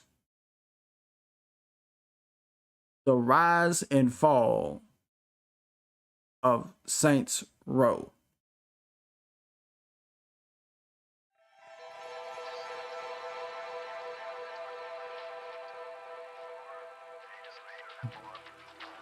Is this fake? Nah, it's not fake. How you doing, Apple? 24 is greater than 18. After breaking ground with first-person shooters like Descent and redefining video game destruction with Red Faction, developer Volition Inc. dipped its toes in a then up-and-coming genre, the open-world adventure. Saints Row, formerly codenamed Bling Bling, served as the studio's entry. It was codenamed Bling Bling? Foundations were settled years prior by Rockstar Games' That's Grand Theft Auto crazy. 3. Upon release then, Saints Row quickly drew comparisons to the popular PlayStation 2 title. However, the so-called GTA clone introduced a few tricks not seen in other open-world games of the day. A slew of character creation options along with impressive physics significantly mixed up the gameplay possibilities, providing Saints Row a wholly unique identity. Acclaimed sequels Saints Row 2, Saints Row the Third, and Saints Row 4 further separated Volition's gang simulator from the pack, with each And it went installment crazy. leading deeper into the franchise's wackier elements. It and did. as the accolades mounted, so too did the commercial success, resulting in And the crazy part about 3 and 4, even though it started like even though it started straying away from what Saints Row was from a gameplay standpoint, it was amazing. Like you go back and play Saints Row 4 now, that is an amazing game. Feel bad I'm the only one watching. It's cool. It's cool. Like it is like typically what's crazy, I don't even be worried about that all too much. Because typically I've noticed how people will watch the live stream after it's over. Like whatever view count it could be at now, that shit could end up being like going up later on for people who want to catch it later. But it is what it is. I ain't tripping. I'll just be streaming once a week, but you know, consistently.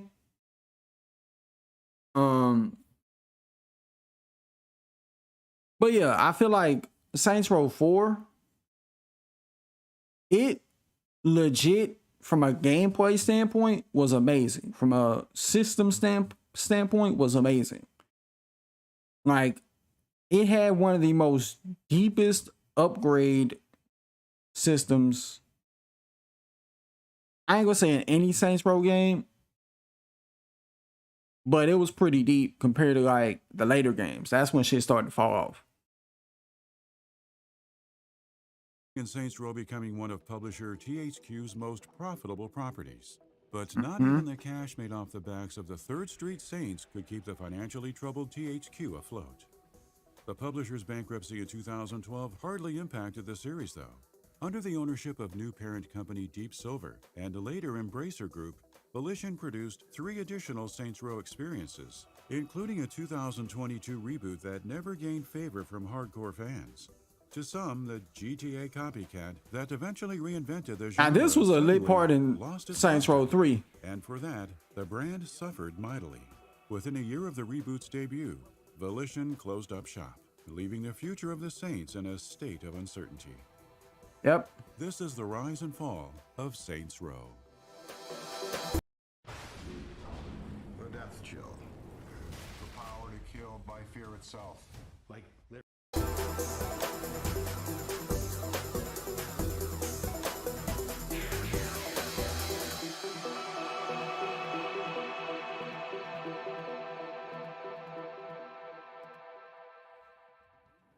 This video has been brought to you in part by Opera GX. Shout out to Opera. Have you become tired of your boring old life? Damn. Well, there's no time like the present to spice it up with Opera GX. And thanks to GX mods, the customization possibilities are endless. With custom background music, keyboard effects, opening and closing tab sounds, different themes and browser colors with dedicated wallpapers, you can truly make Opera GX your very own.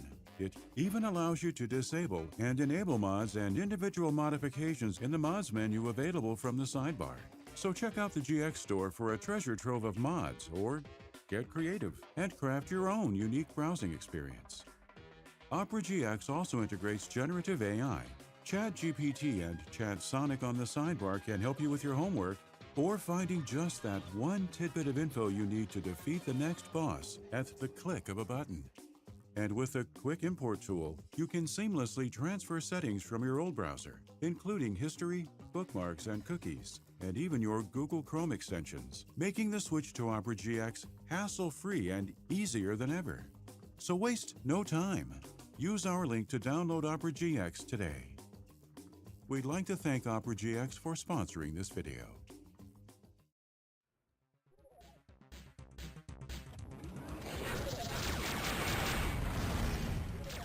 Between the company's founding under the name of Parallax Software in 1993 to the incipient stages of Saints Row's conception in 2003, Volition Inc. circled the block. Oh, they had in a terms of the concept types of for it in projects internal 2003? developers produced. The team's humble beginnings were set in motion with space-centric first-person shoot-'em-up Descent, which spawned several sequels and a fourth mainline entry whose cancellation culminated in the creation of Red Faction. By 2003, Volition had shipped 2 separate Red Faction titles and was well on its way to pushing a Punisher movie tie-in out the door. In a Game Informer sit-down about the history of Volition, senior technical artist Adam Pletcher divulged that during the spring of 2003, the studio conducted a design exercise allowing all developers to propose fresh ideas. Vice President Dan Cermak boiled one pitch down to an FPS gang simulator, a premise that, in his eyes, made little sense. Cermak believed the new project should follow the audience and go where minimal competition resided. At the time, open-world gaming fit the bill since Grand Theft Auto drew in over 8 million players that Rockstar didn't have to share with rivals. The FPS gang simulator thus pivoted to an open-world backdrop, and given Volition's technical prowess... This must the be how it studio looked in the felt up to concept challenge. phase. Cermak argued the development house had too long relied on its jack-of-all-trades routine. Therefore, a more focused approach was a must. While few disagreed, co-founder Mike Koulos recalled that selling the project codenamed Bling Bling to higher-ups proved difficult. The vision trailer created for executives comprised cobbled-together footage from movies and other video games, conveying a general mood and theme further accentuated by the use of NWA's most popular song. Opinions were mixed, especially considering the Champaign, Illinois-based studio's relative proximity to gang violence. The chief financial officer for real? whether Bling Bling was the type of game the studio should make. Concerns about the risk of controversy weighed heavily on the discussion as well. Ultimately, CEO Brian Farrell gave the green light, exhibiting a great show of faith in the proposal. Preemptively mitigating backlash meant establishing some ground rules. Most notably, the team decided that killing children and police officers would be made an impossibility in-game. Oh, they ain't latter killing notion kids in the later fell by game? the wayside, Wow. But Koulos hoped that despite the somewhat serious tone, the game's humorous aspects would counteract the gang violence motif. Regardless of how the subject matter was packaged, a contingent of employees didn't want to be associated with it. Still, both Volition and THQ invested significant resources into the title's 3-year production cycle. And though the initial vision remained intact throughout, technical director Alan Lawrence noted in a dev diary that the technology changed considerably. That's over time. crazy. For one, a small team entered development with a PS2 build before Xbox 360 became the project's sole platform. The PlayStation hardware couldn't deliver nearly enough horsepower for what the Volition crew had in store. Thus, programmers built a new game engine from the ground up, fully leveraging the 360's CPU capabilities. Such effort facilitated the removal of loading as players navigated the open-world environment. But achieving these ends was no easy feat. According to Pletcher, contending with streaming worlds for the first time made Saints Row Volition's most challenging endeavor to date, and the negligible technological advancements didn't help. Xbox 360 enjoyed 8 times the memory of its predecessor, yet the benefit of these gains were dampened by DVD throughput, receiving It's crazy that this is how Saints Row between console generations. So even though in-game geometry boasted more detailed textures at a higher resolution, Saints Row suffered a bottleneck manifesting in the DVD format's struggle to quickly read data. Fortunately, a solution came by way of minimizing the number of DVD seeks and using compression to reduce the amount of data read from the DVD. The key to pulling this off rested in a system that split the open-world city of Stillwater into several chunks the DVD could read in a single seek. Generally speaking, the streaming system worked such that Volition could craft a dense urban setting completely devoid of immersion-breaking loading. In addition to utilizing proprietary technology, the studio licensed Havoc's physics technology, letting its unfamiliarity with rigid body physics guide this particular choice. Several physics-based gameplay elements spawned from the Havoc license, including the franchise's Ragdoll fraud activity. Yeah, And that shit was interestingly enough, heat. the likes of insurance fraud were internally seen as far more than mere side missions that padded the experience. It was Volition viewed fun. the ancillary content as an integral part of player progression and the overarching quest, a line of thinking specifically designed to combat one of open world gaming's primary issues, the disconnect between main missions and side quests. Let's get down to business. If we're serious about taking back the road, He we gotta let those David motherfuckers know what time it is. They break was it down, him. and it's all about respect.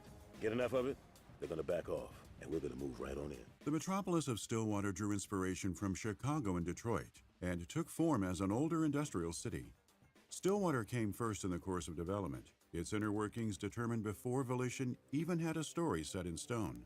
Districts were constructed during pre-production, then pieced together for testing in the in-game engine. Design director Christopher Stockman claimed the first draft felt too small, resulting in its dimensions quadrupling in size. Upon realizing the sheer amount of work required to build a content-rich game with so much available real estate, developers reduced Stillwater to the size that players familiarized themselves with in the final product. Many previously planned districts were consequently tossed aside, such as those revolving around an enterable shopping mall, trailer park, and train station. While they weren't easy ideas to abandon, Stockman argued every decision ensured the city met the needs of the game above all else. And considering Volition's ambitious vision, Saints Row's needs were plenty. In conducting research, the studio found that players especially enjoyed causing mayhem. It says square hole. Following the story was the furthest thing from a top priority for most, and only a modest number of users actually finished sandbox games, preferring to instead steal vehicles, kill NPCs, and engage with side missions. The problem Volition identified nestled in the fact that secondary and tertiary activities never mattered in the grand scheme, merely providing cheap laughs and in-game cash to spend on items that didn't progress the narrative. Saints Row creators aim to make side content feel consequential by harmoniously linking it and the main questline, a pursuit that breathed life into what became known as activities. 13 activities were designed for the title, each one using core game mechanics in new and interesting ways. The designated tasks ranged from protecting drug dealers and drug trafficking missions to tearing apart enemy cars and demolition derby. In terms of compelling uses for core mechanics, Volition's investment in the Havoc physics engine paid dividends with the insurance fraud missions, which asked players to hurl their characters in front of fast-moving cars for cash bonuses. The ragdoll physics Completing in these activities games. additionally represented the fastest way to gain respect and open story missions. In other words, side missions were critical stops on the path towards finishing the game, whose main goal centered on conquering Stillwater. How players went about achieving such a feat was of the utmost importance, hence the dedication to closely intertwining the story and side content. As Stockman noted in a developer diary for GameSpy, the open-world genre sold itself on the promise of maximum freedom, a notion that also played into character customization features which felt surprisingly lacking in contemporary sandbox games. Volition split customization into 3 categories: character creation, cosmetic personalization, and vehicle customization. Because rival open-world titles neglected to support comparably robust options, big-name sports games served as Saints Row's primary source of inspiration. All right, SmackDown, here comes the pain. For cosmetics' sake, didn't sit right with the creative crew. Not unlike side missions, there was a belief that clothing items, jewelry, and so forth needed to impact the game. As a result, purchasing clothes, tattoos, and jewelry offered tangible benefits, allowing players to progress at a slightly faster rate. This level of coordination between personalization and the core experience reinforced the idea that every facet of the game mattered. While vehicle customization avoided a similar attention to detail, the studio made sure users could fix up their rides with an extensive selection of paint types, color schemes, bumpers, decals, and rims. Saints Row also introduced a genre first by letting players pay a fee to retrieve fully customized cars after they'd been destroyed. These efforts bore great fruit, though not everyone at the Illinois-based development house had faith that Saints Row would prove worthy of the hard work. You heard the cocky son of a bitch. Let's roll.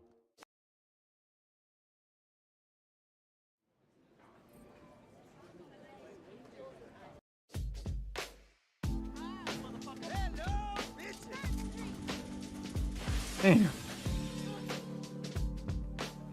You gotta be fucking kidding me. Wasn't that Danny Trejo in the game? It's just the Carnalis. Los means fuck it. Like I was saying. By no means did Saints Row enjoy a smooth production cycle. Development lasted longer than anticipated, and plenty of concessions and cuts were mandatory in order to see the game through to completion, all of which worried staffers who believed it would ultimately fail. Studio co-founder Mike People didn't believe in likened the negativity to the upset that some employees expressed while developing the original Red Faction. At the very least, publisher THQ had faith enough to fund Saints Row with Volition's biggest budget to date, $8 to $9 million. A figure Kulas said the team blew through by no small amount. The endeavor additionally exceeded Volition's usual headcount of around 30 to 40 developers per project. Over 100 people joined forces to build the open-world adventure, internally altering the studio dynamic. Kulas told Game Informer the THQ buyout almost had no effect on the crew's operations. The continuously growing team size was what changed things, evident in the post-mortem write-ups that developers turned in after Saints Row wrapped production. Negativity filled many of the responses, much of it doling out management critiques. According to Vice President Dan Cermak, tunes suddenly changed when the so-called gang simulator landed in stores and performed above expectations. Saints Row crept into the public conscious on May 12, 2005 during the 22-minute television special MTV Presents Xbox The Next Generation Revealed. A sneak peek at the new title featured I remember that. To Xbox 360 segment, And it was a alongside snippets from 360 Call of Duty exclusive. 2 and Gears of War. The limelight fully shined on Volition's open-world opus days later during E3 2005, where members of the press viewed a hands-off gameplay demo. First impressions spoke highly of the GTA clone, applauding the graphics, dynamic lighting, character creation tools, and sandbox gameplay. Notably separating Saints Row from Grand Theft Auto and the sea of copycats that had followed its lead were the physics-based elements. The extra emphasis on action put the title a cut above the rest as well, with IGN describing it as equal parts San Andreas and Volition's The Punisher. Such That was a good sentiments helped the comparison. I think that was a good studio's IP comparison. excel upon release on Xbox 360 in August 2006. Critics acknowledged the superficial GTA comparisons, though many assured hopeful players the imitation only ran skin deep. On the outside, Saints Row wore the guise of yet another open-ended criminal action game, chasing the coattails of Rockstar North. Those who peeled back the layers found something deeper.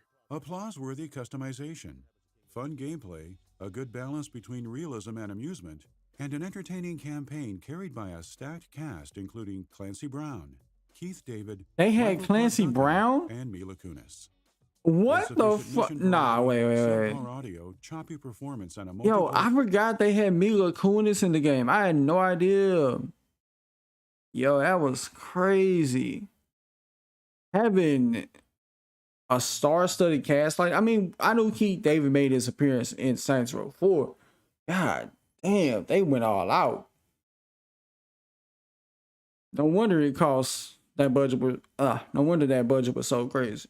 mode that felt tacked on counted among Saints Row's shortcomings, although few could deny that Volition had a hit on its hands. And even reviewers and players who couldn't forgive the sometimes overwhelming GTA similarities admitted Saints Row provided a good holdover while people patiently awaited the launch of GTA 4. Either way, word of mouth worked in the new game's favor, given it sold 2 million plus copies by June 2008. Had the PS3 and Wii ports completed development as planned, millions more units may have further boosted sales figures. Do we have to have another conversation? Within 5 months of Saints Row's debut on Xbox 360, THQ unveiled a PlayStation 3 port 1 year in the making.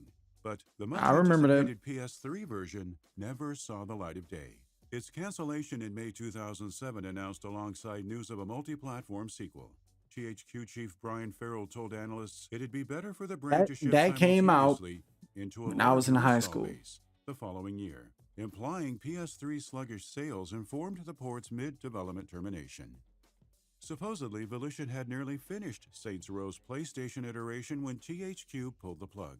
Independent PlayStation Magazine's March 2007 cover story walked through some of the upgrades and content additions that were scheduled.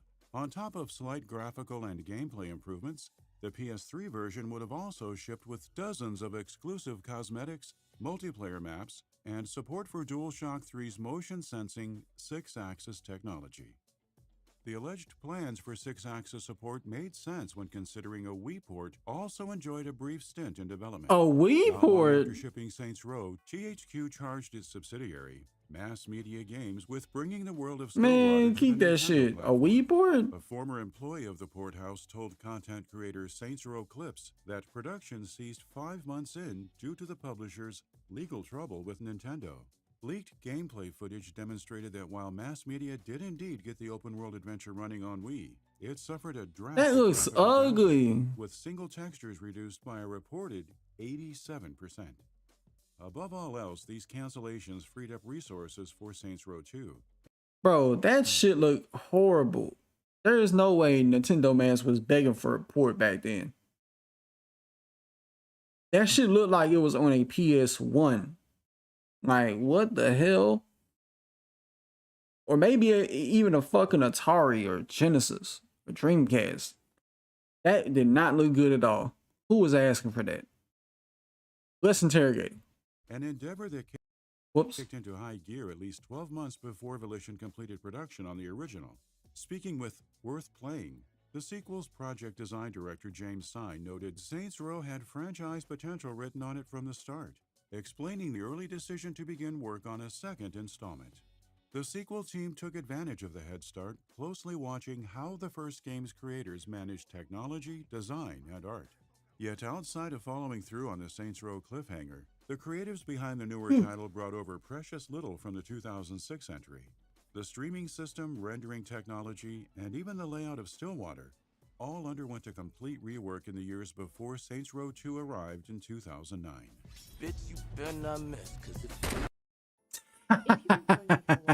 He said, bitch, you better not miss it. I've been wanting to animate some of them, so I part. She sure enough didn't miss. Thanks for the advice. She showed. Again. We had to fix the streaming issues on Saints Row 1 by making all the city chunks into a uniform size and make them smaller so we could have 3 loaded at once. We made A it toilet. a pattern. From the beginning, Saints Row 2 leads recognized the need to overhaul the rudimentary streaming system that powered Volition's first open-world outing. The previous setup allowed for a meager 2 chunks of the city to be loaded simultaneously. Restricting the speed at which users could traverse certain areas constituted another debilitating limitation that would not stand when heading into sequel territory. And while Saints Row's geometry provided a foundational base for the rendering model, extensive modification was mandatory to ensure the game could load in different ways. The rendering and streaming overhauls opened the door for a larger play space. Is that a floating 100+ couch? explorable interiors, and new vehicle classes such as boats, jets, and airplanes. Thus, additional districts were built beneath the city, land expanded westward, and familiar neighborhoods received a makeover. In addition, the gang-infested real estate of the eponymous Saints Row district did away with the squalor to make room for a glass and steel utopia, where corporations laid claim to every street corner. Each Stillwater development had purpose, too, lore-based reasoning that stemmed from one source, Ultor, the same corporation behind the hostilities that long plagued the world of Red Faction. Excessive financial means and political cash saw Ultor bulldoze its way into the Stillwater power structure in the many years separating the end of Saints Row and the start of Chapter 2. That kind of influence ran deep. For instance, as opposed to hedging its bets on local police departments, the megacorporation deployed private security when situations demanded a certain level of force. As James Sine noted in an IGN interview, from a narrative I like the politics they went with that too. A persistent nemesis developers could build the game around. The player character occupied the opposite end, waking from a years-long coma and hell-bent on seeking revenge after being left for dead amid the Saints Row 1 cliffhanger. Again, the world-building between games served as the backbone that bolstered one of the sequel's more drastic changes. Since the first title's explosive finale badly disfigured the user-created hero, the upgraded character creator proved functional on multiple levels. To fans, their character's new look was the result of technological constraints. To Stillwater denizens, this particular Third Street saint had undergone extensive plastic surgery. And with the wealth of options Volition filled the system with, players could physically create anyone they wanted.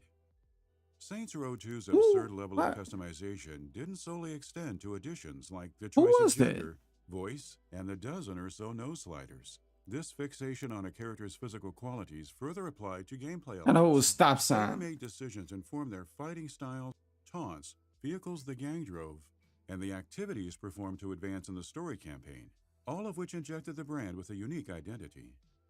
From a big picture point of view, Saints Row 2 needed to build upon the unexpected success of its predecessor, as well as ensure the then nascent property quickly evolved into a viable and global franchise on next-generation hardware. The sequel accomplished this much and more, yet the path taken to reach such ends was riddled with a series of technical and managerial woes, many of them unforced errors that almost led the project astray. You cool taking out those fuckers by yourself? I gotta clean up around the house. No problem, Yep. man. I got this. Johnny was in trouble. Yeah, best believe Johnny got his ass in trouble for doing that shit at Aisha house. Bro, I'm pretty sure they're gonna show it in a minute, but Aisha's death in Saints Row 2 was crazy still to this day. And that was a crazy spot too. Ooh, yo. For the April Johnny 2009 made issue him of a Game Developer bitch, bro. Magazine, producer Greg Donovan penned a Saints Row 2 post-mortem reflecting on the game's development. Donovan praised the great collaborative effort between Volition and THQ. He also applauded the outsourcing initiative, which saw numerous external developers produce a large volume of content like animations, environmental assets, and sound effects. Outsourcing especially benefited the need to keep down costs. The team similarly brought in programming mercenaries from outside the Saints Row 2 crew, some of whom were Red Faction and mass media developers who lent their talents across a 4-month period. Without their contribution, Donovan maintained production would not have remained on schedule. And This was how it had looked pre-development or pre-production. Donovan's postmortem claimed the first of such troubles grew from the lack of an early team-wide project vision. During pre-production, creative leads adapted the earliest vision of Saints Row 2 from Saints Row builds. Floating couch with a gun. Reviews and post-launch player feedback understandably altered initial plans. However, the changes weren't effectively conveyed to the increasingly growing team when development began in earnest. Even worse, no one in charge established a universal vision in the transition between pre-production and full production. The producer argued that not extending the pre-production cycle to account for this oversight counted among the earliest and most devastating mistakes. Jumping into development without ensuring everyone was on the same page gave leads license to guide their respective teams based on a subjective interpretation of Saints Row 2's direction. Naturally, this ill-advised approach resulted in incongruence between the disciplines, such that features and assets were created, then later abandoned in a mad rush to course-correct, culminating in more reactive and less proactive decision-making. Was that a glitch? Manifested with a focused direction that everyone could agree upon. Oh my God. An increase of cross-discipline communication and the willingness to I'm happy I didn't experience glitches like that when I played it. Good Lord. Though they proved far-reaching, managerial shortcomings constituted the tip of the iceberg. The sequel's ambitious open-world design and grander story spawned from a series debut. Now this opening problematic tools and production pipelines. for 2 was Volition Saints Row 2 group lacked the time and knowledge to properly tackle these issues head-on, according to Donovan. The biggest misstep drew life from a failure to rework tools previously identified as troublesome. Programmers, a number of them unfamiliar with pre-existing tools, instead added functionality on top of said tools, sometimes leading to obstructive system breakdowns. Of course, productivity suffered as a consequence. The iterative process of development thus became burdensome, forcing a new setup powered by more efficient workstations. Game stability similarly faltered in the aftermath of pre-production failures. In the end, the programmers assigned to Saints Row's sequel found themselves rushing to fix bugs that didn't crop up until late in development. 94,000 bugs? Fixing one glitch begat another. As one would expect, design and art teams couldn't help but fall behind on polish and iteration processes. But through the tumult, Saints Row 2 overcame the logistical and technical nightmares that beset its 3+ years of development, engendering an experience that guaranteed the new franchise could compete with the heaviest hitters, one of which happened to be Grand Theft Auto GTA 4.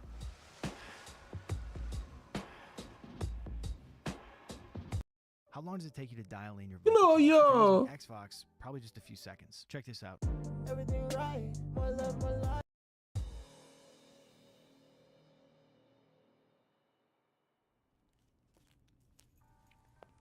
That stuff is very sophisticated. I won't bore you with all the details like acetone and trichloroethane, but there is definitely some very good pot in there. The second Saints Row entry initially garnered mention in a February I 2007 remember. earnings call with investors, wherein THQ CEO Brian Farrell named 6 franchises the company expected to revisit during its 2008 fiscal year. Following the meteoric success of the 2006 installment, Saints Row comfortably occupied a spot on Farrell's list. The sequel's official reveal hit the airwaves months later in May 2007. While the announcement offered scant details, Volition and its publisher promised a simultaneous release across PS3 and Xbox 360 in 2008. It wasn't all good news, though, as word of Saints Row 1's canceled PS3 port accompanied the unveiling. At the very least, series faithful were treated to more Saints Row 2 information that September, courtesy of a teaser website and interviews. Speaking with press, Greg Donovan teased a much darker and more sinister story.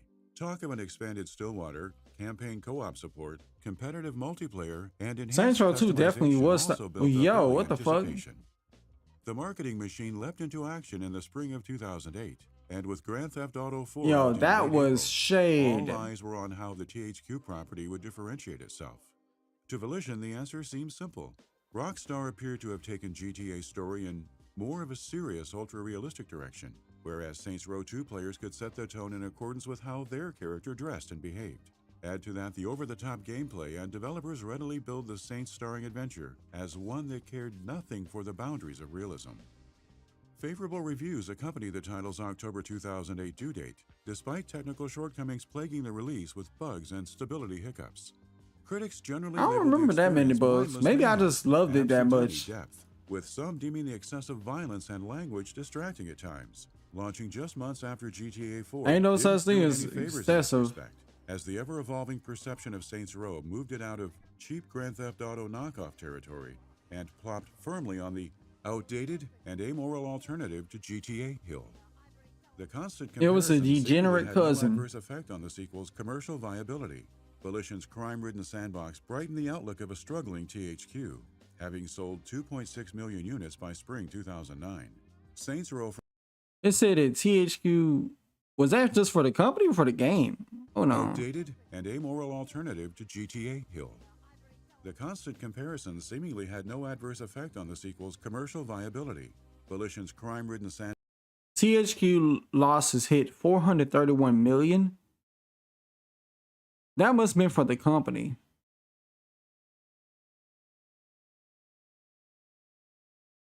Saints Row 2 almost sold 3 million. 2.6 million units by spring 2009. Saints Row franchise sales topped 5 million during this period. Another small win for a publisher whose bosses reported a $430 million revenue loss for the 2009 fiscal year. Unfortunately, THQ's turmoil never ceased. Yeah, that was really hard to define, what's the right amount of stuff to have in the game. We had just come off Oh. of Saints Row 2, where the mentality was, let's put every That single was feature we insane could after possibly that. think of in the game. If that game had it, well, we need to put it in our game, and we'll do it this slightly different way. Design director Scott Phillips delivered a GDC 2012 talk which doubled as a post-mortem for 2011 Saints Row the Third. He mentioned that Saints Row 2's development boiled down to the team putting everything it could think of into the game. A tonally disjointed and wildly inconsistent experience originated from that approach. When pre-production on the Third began in October 2008, only 20% of series veterans occupied its development crew. The topic of what it meant to be a Saints Row game sparked much discussion. And that's how that opening looked in pre-production. Predominantly comprising franchise newcomers made for lots of uncertainty, but all involved knew they wanted to avoid past mistakes. The third installment, thus, necessitated a clear focus. Morally driven decision-making rested at the nexus of it all. For the first 6 months of its existence, Saints Row the Third starred an undercover FBI agent infiltrating the 3rd Street Saints. Player choices would have pit the criminal elements against the character's duty to law and order. One example Phillips outlined in a Polygon interview involved the That would have been an interesting concept to play as somebody that isn't a saint, but you're someone working as an undercover agent. I wonder could they ever revisit that one day? That'd be fire. covert operative finding a haul of cocaine and deciding whether to tip off the FBI or hand it over to the gang. The team felt good about this avenue in general, but leads thought it clashed with traditional Saints Row experiences. Back to the drawing board they went. kickstarting brainstorming sessions that helped pivot to a different design. And that was the original Embrace the logo crazy. for Saints Row 3. Fun trumps all. The new mantra caused its fair share of problems, however. Distasteful weapons like concentrated flatulence in a jar were getting pitched left and right. Constantly re-explaining what did and didn't work became an exercise in frustration for those in charge, inspiring the creation of a tone video. Spliced together footage from Bad Boys, Hot Fuzz, and Shoot 'em Up, along with a pre-visualization demo sequence, conveyed how players should feel better than written or spoken communication. But even with a cohesive vision and tone, Saints Row 3 developers ran into the same problem as their Saints Row 2 counterparts. By conjuring up an incredibly large volume of ideas, many of them shelved because the 100-person crew lacked the necessary resources. And they One such still concept managed to. materialized as a free gunning system, an Assassin's Creed-like parkour mechanic wherein players could free run over obstacles while simultaneously shooting their weapon. After about That a would year of actually be development, kinda dope. Volition sidelined the feature amid performance errors. Aw. Outside of technical woes, Phillips said cutting down on planned content that didn't fit for one reason or another became the norm because of limited manpower. These tough calls saw developers focus more on big AAA set pieces and steer clear of the derisively named FedEx moments that asked players to drive from one location to the next. By the design director's estimation, the initiative to excise content removed potentially thousands of man-days of scheduled work. Interestingly, he maintained in retrospect that the game would have been better had they abandoned other subpar missions and side content. Do it all with a John Deere 5 Series tractor. LegalZoom makes it simple to start an LLC in 3 easy steps. Your business dreams.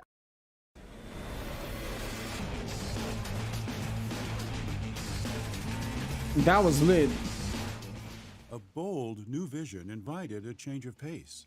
And after setting 2 games in the fictional city of Stillwater, Volition figured it was time to venture into a different locale, one where players could take full advantage of a ridiculous over-the-top, pleasure-filled experience. Steelport manifested as the ideal metropolis for Saints Row's newest tools and toys. Having Gimps Narratively, the haul move off, spawned bro, from the that 3rd was Street Saints goofy as branching hell. out after taking over Stillwater. The Saints sold themselves out between Saints Row 2 and the start of its follow-up, inking lucrative brand deals for profit.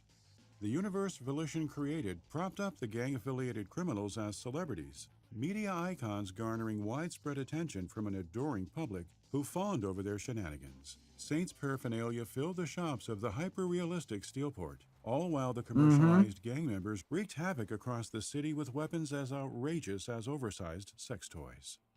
Saints Row III also featured creative destruction mechanics not seen in previous outings, with the addition of vehicle deformation and destructible props. The developers considered utilizing Red Faction's Which I thought was Mod pretty 2 good. engine, but decided against it because destructive gameplay counted for a subsect of the wider focus. Senior producer Greg Donovan offered additional insight in a Now Gamer interview, mentioning that implementing GeoMod 2's capabilities would have made for an experience that felt unlike Saints Row.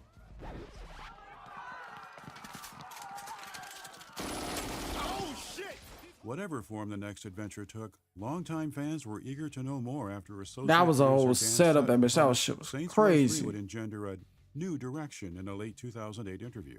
Though expected to appear, the project conspicuously missed E3 2010. When speaking to analysts at an E3 meeting, THQ's Executive Vice President of Core Games, Danny Bilson, guaranteed the series would return no later than April 2012, and explained its E3 absence by revealing Volition had spent an extra year rebuilding the technology. Really? Other Saints Row-related rumblings circulated during the trade show as well. In particular, website CVG claimed the Bilson-led E3 discussion teased a work-in-progress film adaptation that had a major filmmaker attached. The publisher allegedly hoped to launch the I don't know if that movie would have been good. The silver screen debut. Idealism that never bore fruit. Honestly, I'm happy that Saints Row movie never came out, because at that time, it probably would have been mediocre as fuck. Now it probably has a better chance to thrive, but then again, just don't try it. After the reboot, wait till the reboot gets the series gets back into good graces, then go for it. But or not at all. I do. Saints Row III officially took center stage in March 2011 with an announcement accompanied by a Game Informer cover reveal.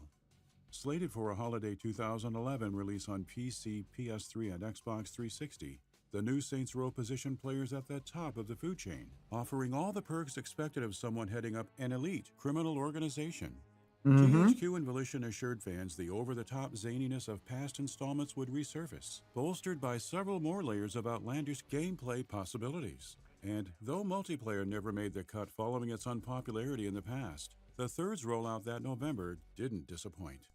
It did. Considered a soft reboot, Saints Row III launched to the series' best review scores, landing firmly in the mid-80s. Did people really consider that a soft reboot? I don't even know if I consider that a soft reboot. That may be a stretch. Like 4 was, I say 4.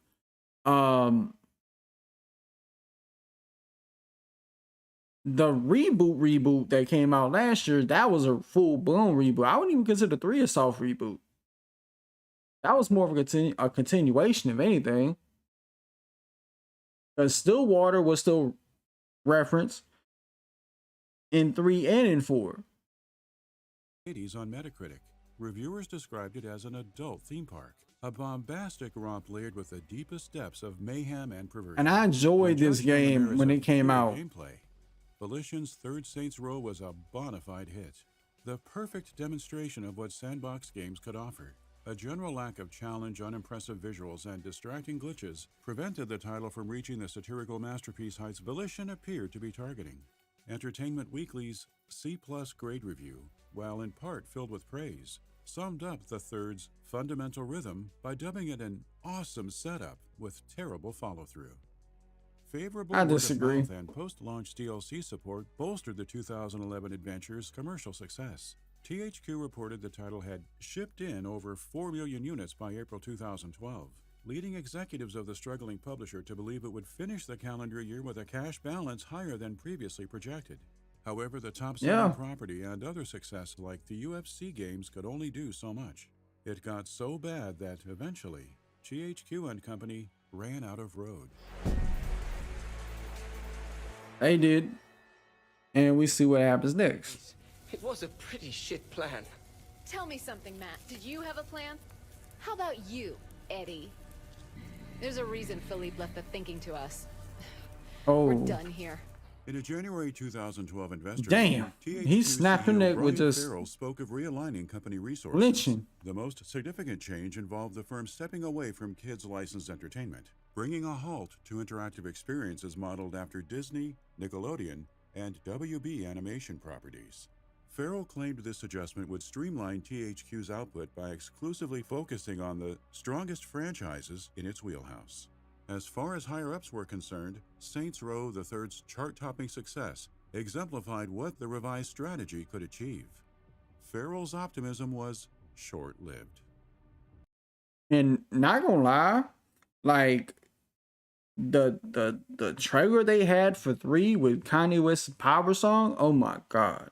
It can make anybody get hyped for that game. The restructuring attempt later gave way to momentous changes as core games executives Danny Bilson and Dave Davis exited, followed by Naughty Dog co-founder Jason Rubin taking over as president. It seemed nothing could stop the death knell's constant. Wait, Jason Rubin was part of Saints Row? Following THQ's financially disastrous U-Draw investment and ever-changing industry trends. By December 2012 then, THQ had filed Chapter 11 bankruptcy, keeping afloat long enough for investor Clear Lake Capital Group to buy up all assets for approximately $60 million. Clear Lake auctioned off the assets piecemeal in January 2013, affording Deep Silver's Koch Media brand a chance to purchase Volition for $23 million. While the world turned topsy-turvy around them, the Champaign, Illinois-based crew turned what started as a Saints Row III expansion into a 4th mainline installment. Months after the third's debut, a group of Volition developers launched into preliminary production on a project internally known as Saints Row Shout out to 4, Beans. a direct sequel intended for PS3 and 360. Instead of revisiting Steelport, Part 4 would have dropped players in a brand new city. Johnny Gat, a character who died in the third, represented an integral part of the proposed narrative, the idea being that he'd return via cloning. An evil version of Gat, the imagined clone aimed to create more doubles modeled after contemptible historical figures Genghis Khan, Cleopatra, and Joseph Stalin. Had Part What 4 the been produced fuck? as planned, these characters would have ruled criminal organizations across the new metropolis. Incipient concepts That for would have Part been 4's dope, gameplay though. mechanics were likewise ambitious, centering a dedicated... Not gonna lie, that would have sounded dope. An evil Johnny Gat cloning evil, well-known people. That would have been dope. I mean, granted, what we got wasn't bad. I mean, in the sense of like having this Independence Day style movie. I say movie or movie inspiration. But yo, that shit sounds lit. But they didn't. I think they did something like that with the boss having like an evil clone. It was kind of like a spoof of Mass Effect 3's clone DLC.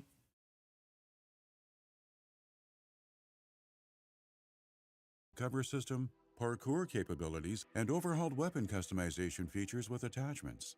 Oh, the shit. super-powered antics that later defined Saints Row 4's retail iteration played no part in Part 4's design. Really? In fact, hardly any of the concepts from the Part 4 days survived beyond the embryonic phase. While one That's Volition group crazy. built the Johnny Gat clone saga, another endeavored to make reality out of what the public once assumed was an April Fool's joke. On April 1st, 2012, Volition, along with I many of its remember fellow that. development teams across the industry, announced non-existent projects in good fun. Blizzard showcased the fake mobile game StarCraft Supply Depot 2. Elsewhere on the internet, someone produced a convincing trailer for Assassin's Creed Connect. Volition and THQ That was teased convincing. Enter the Dominatrix, a Saints Row the Third expansion, where the Saints obtain superpowers. Within a matter of weeks, the companies unveiled the DLC as a real $30 standalone slated for a fall 2012 release on PC, PS3, and Xbox 360. Instead of battling new gang-affiliated enemies, the Saints were to take up arms against an alien warlord named Zinyak, who'd long coveted Earth. The expansion's premise focalized Zinyak preparing an armada to invade the planet, while also attempting to imprison the Saints in a virtual simulation of Steelport. This faux reality, or dominatrix, was designed to placate all connected to it. Enter the Dominatrix received the axe amid THQ's leadership shuffle. Upon slipping into his role as president, Jason Rubin recommended Volition abandon Part 4, then take gameplay elements from Enter the Dominatrix and implement them in a new Saints Row 4 endeavor. Rubin worried about deploying Part 4 on PS3 and 360 since it wouldn't be ready before the 8th generation consoles hit store shelves. By combining Part 4 and the expansion, developers could recycle old assets and ship a sequel before the new-gen hardware's predicted arrival in late 2013. And thus Saints Row 4, with its super-powered gangsters and aliens, reinvigorated the IP. Yeah, it was crazy. Woo! Now that's a rush. Hey! Are you dead? Copy that. You need new parts. I have an idea. It worked! Yes, bravo. Saints Row the Third garnered better reception and higher sales numbers than its predecessors, yet its release divided the fanbase. A contingent It of did. players who enjoyed the series from day one held Saints Row 2 in high regard and believed the Third's ostentatious qualities had left them in the dust. But there were also die-hard fans of the 2011 installment who hoped the property would build upon those foundations. Volition observed the rift and found itself at an impasse. Yet when production on Saints Row 4 proper got off the ground, creative director Steve Jarris said the problem resolved itself once the studio embraced the project as a love letter to the audience. He claimed the title marked an attempt to bridge the gap between those who missed the Saints Row of old and players who embraced the absurdist direction. Regardless, the fourth entry seemed a natural evolution. Yo, of the that series. walk was like a Vince McMahon walk. I ain't gonna lie. No I mean, point did the team that's a consider crazy to mention his name, technologically but reinventing Saints Row for next-gen platforms, given the planned PS3 and Xbox 360 release. Some tools were improved, sure. However, Volition devoted far more effort towards the real reinvention, designing and polishing the new gameplay mechanics. The core Enter the Dominatrix concept carried over, as the Saints obtained superpowers and defended Earth from an alien invasion. Once special abilities like super speed, telekinesis, and high jump rounded the curve, the usual street-level enemies seemed far too underpowered. Hence the need They for did. aliens. The storyline more or less followed the Enter the Dominatrix premise, with a slew of wrinkles added in. Volition re-engineered the story such that players started Saints Row 4 by engaging in a heroic action that launched the protagonist, the boss, into unprecedented fame and adulation, eventually resulting in their tenure as a sitting U.S. president. Alien invader Zinyak and his marauders stormed the planet shortly thereafter, abducting the president and their cabinet of reformed gangsters. The virtual simulation of Steelport Reformed resurfaced in the gangsters DLC turned days, president. allowing the creative minds at Volition to play with reality. And what spawned from this amalgam of disparate ideas was what Jarvis dubbed the biggest and best game the studio ever produced. The scope of the open world supported Jarvis's claim, since the introduction of superhuman abilities permitted an emphasis on verticality. For the first time, players could leap over buildings in a single bound and sprint up the side of hulking alien towers. But expansion bred refinement, evidenced in the mission structure overhaul. Saints Row III fed players missions via the in-game phone, which developers viewed as painfully disconnected from the rest of the experience. In response, the alien-infested follow-up shifted to a quest log structure that better guided users along. Talk of a bigger and better Saints Row further rang true when considering the 7 different voice selections for the boss character. Troy Baker, Nolan North, Laura Bailey, and more all recorded their own versions of the Star-studded protagonist cast. for which players could choose in the character creator. The wider cast featured its share of big guns too, with Terry Crews portraying Ben King, Daniel Yes, Day-Kim sir. returning as Johnny Gat, and Keith David starring as himself. In the end, Saints Row 4 embodied a beacon of hope for Volition as the company waded through THQ's business struggles on the Koch Media Yo. purchase. The title reviewed better. From a gameplay perspective, I think 4 is amazing. Because how deep the upgrade systems was, phenomenal in my opinion. It's just story-wise, it was all over the place. I mean, granted, I feel like if this was like a spin-off game that in the Saints Row universe, it would have been received much, much better. But because it was a mainline game, people had issue with it. Better than its predecessors, going above and beyond with the brand's trademark slapstick fun, while also delivering a worthwhile experience for fans new and old. Most impressive was that production wrapped in under 2 years, a new series record made possible by the fact that the entire studio focused on one project. But launching less than a month before the genre-defining GTA 5 and still managing to set itself apart, arguably constituted Saints Row 4's greatest feat. Jim Boone addressed the potential concerns about the release window in his Polygon sit-down, noting that while Saints Row once wore the guise of a GTA copycat, the two franchises had grown quite different over time. Simply put, Volition developers weren't worried about the bigger game overshadowing their work, especially since the likes of Assassin's Creed and Red Dead Redemption had infused the genre with so much variety. The market had plenty of room for all kinds of experiences, and Saints Row 4 represented a prime example, selling a staggering 1 million units in its first week. Yikes. But we need to remember why we do what The we worst selling Saints Row do. game. Today the stakes are even higher. 1 year after Saints Row 4 started climbing the charts, Volition showcased 2 new Saints Row projects at PAX Prime 2014, the Gat Out of Hell expansion and Saints Row That was 4 terrible. Re-Elected. The former constituted standalone DLC for the 4th game and dragged players to the depths of hell on PC as well as 7th gen and 8th gen consoles. Meanwhile, Re-Elected delivered an updated version of the 2013 ROM for PS4 and Xbox One, complete with better resolution, slightly upgraded lighting, and marginal... And I got this on PS4 too.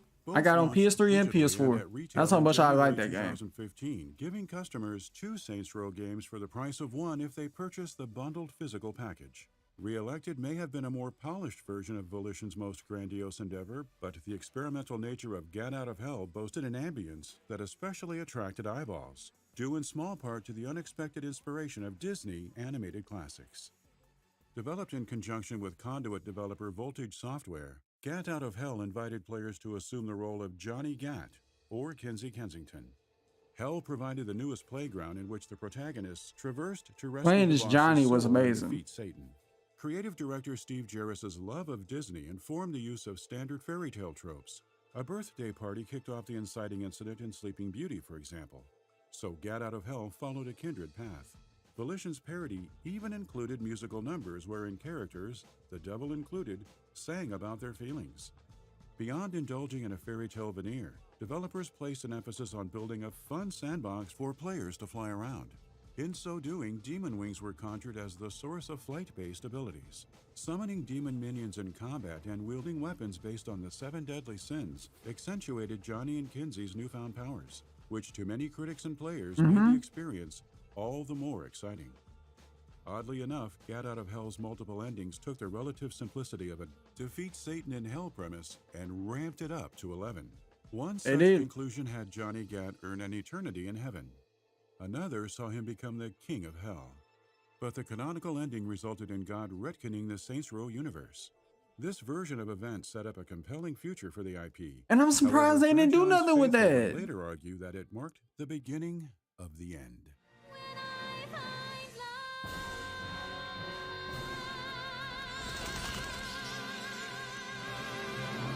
Here's one thing you need to do before you buy anything online. Don't spend another dime on Amazon.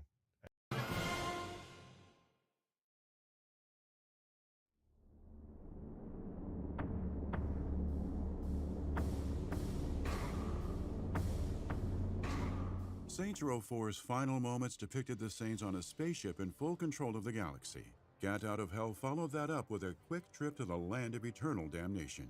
As far as developers were concerned, there wasn't anywhere else to take the 3rd Street Saints. Design manager Anoop Shakar explained that, internally, Saints Row 4 bore all the hallmarks of a good stopping point. The studio Agents of Mayhem, dog. Oh my with god. its trademark irreverence. Exploring that notion further led to Agents of Mayhem's conception. The G.I. Joe-inspired action game overflowed with hero shooter-like qualities, and though Volition billed it as a non-Saints Row title, the iconic fleur-de-lis imagery that overtook the marketing suggested otherwise. Ultimately, Agents of Mayhem was accepted as a multiverse, one possible outcome of the God Reboots Earth ending in Gat Out of Hell. This mattered little to consumers who all but ignored the title. Agents of Mayhem touched down in August 2017 to dismal reviews and poor sales. Yeah, it was mid. Of Volition's parent company. Like, to me, I feel like from a gameplay perspective, I think it was good. The gameplay, in my opinion, was good.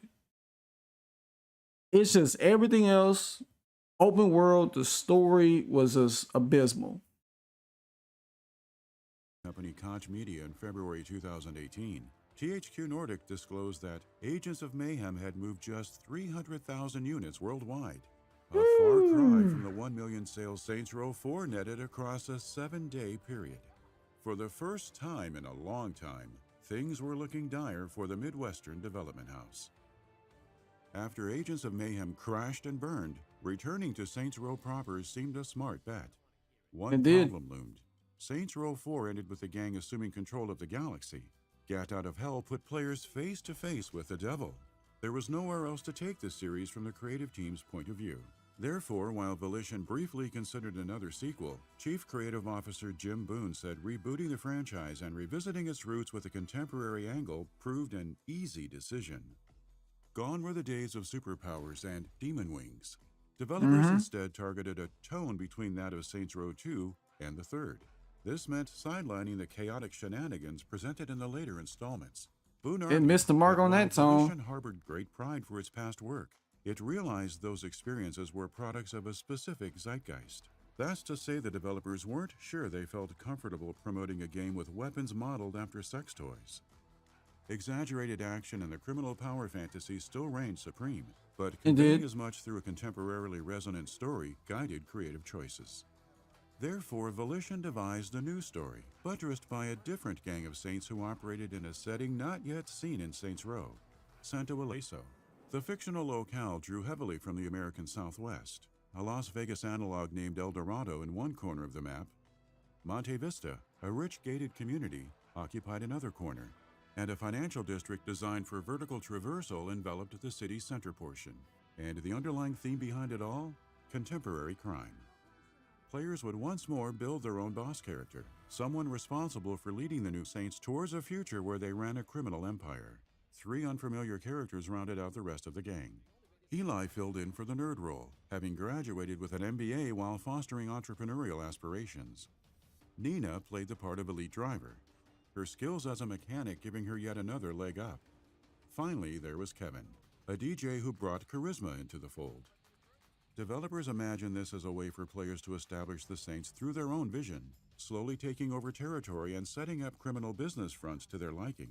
The reboot, simply titled Saints Row, marked a bold vision for the future, something different, and, ultimately, something... I was very optimistic about that. Maybe you should play. I'm not gonna lie, like, I was so optimistic for the reboot when everybody hated on it. I was there saying, yo, it could be good, just give it a chance. And then it comes out, everything was bad. And then even the bugs.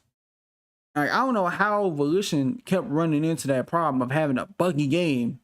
And granted, like, their issues with bugs have stemmed even back towards the first 3-4 games. But some people still look past it because it was some enjoyability.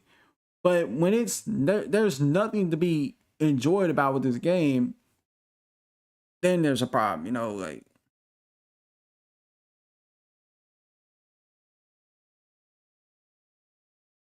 Agents of Mayhem. Cue the action music.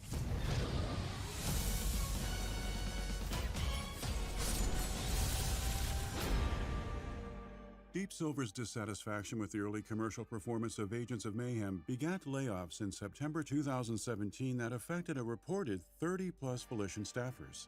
The publisher's Koch Media brand, under which Volition directly worked, had a high bar to clear following the misstep. And the beginnings of the company's next steps manifested in August 2019 with a Q1 interim report from THQ Nordic, later known as Embracer Group, stating that a new Saints Row was already deep in development. This casual mention buried in financial filings stirred the pot, enough that Koch Media's CEO Clemens Kondratis addressed the mysterious project in a GamesIndustry.biz interview months later. In particular, Kondratis expressed confidence in the work in progress, even shrugging off potential concern that Agents of Mayhem might have spoiled the Saints Row chalice. After all, the latter still existed on its own terms, so when an official reveal hit the Gamescom opening night live stage in August 2021, fans wondered where the identity of the long-running 3 years, that's crazy, 3 years ago. The official announced trailer showcased various locales across Santo Ileso, placing special emphasis on the Vegas-like district where members of the budding Saints intercepted an illegal arms deal between their would-be rivals. And we didn't even see a moment like that in the game. Disappointment with the reveal. Many argued the tone didn't befit the Saints Row they fell in love with. That the new cast of characters looked nothing like typical gangsters constituted another point of contention. The dismay presented itself in numerous ways, including in data and discourse strewn across social media. Notably, the announcement trailer's most viewed YouTube videos, split between the PlayStation, Xbox, and Saints Row accounts, experienced a disproportionate like-to-dislike ratio. Just 2 days after the Gamescom reveal, website VGC reported the trailer's dislike button got more play on the Saints Row channel than on PlayStation and Xbox feeds, suggesting core fans were less enthusiastic about the product than general audiences. The disdain especially showed in responses to posts on the game's Twitter account. One user told developers people would stop complaining if they substituted the new cast for real gangsters. And I'll be honest. I don't know if he's gonna mention what Flippy had to say about it, but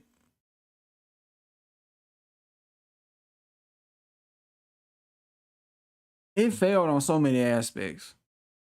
I mean, when they showed it, I was optimistic. I was thinking, well, what if they do a Far Cry thing where you end up having a dynamic where they're not your typical gangsters, but then they turn into hardened criminals, like in Far Cry 3.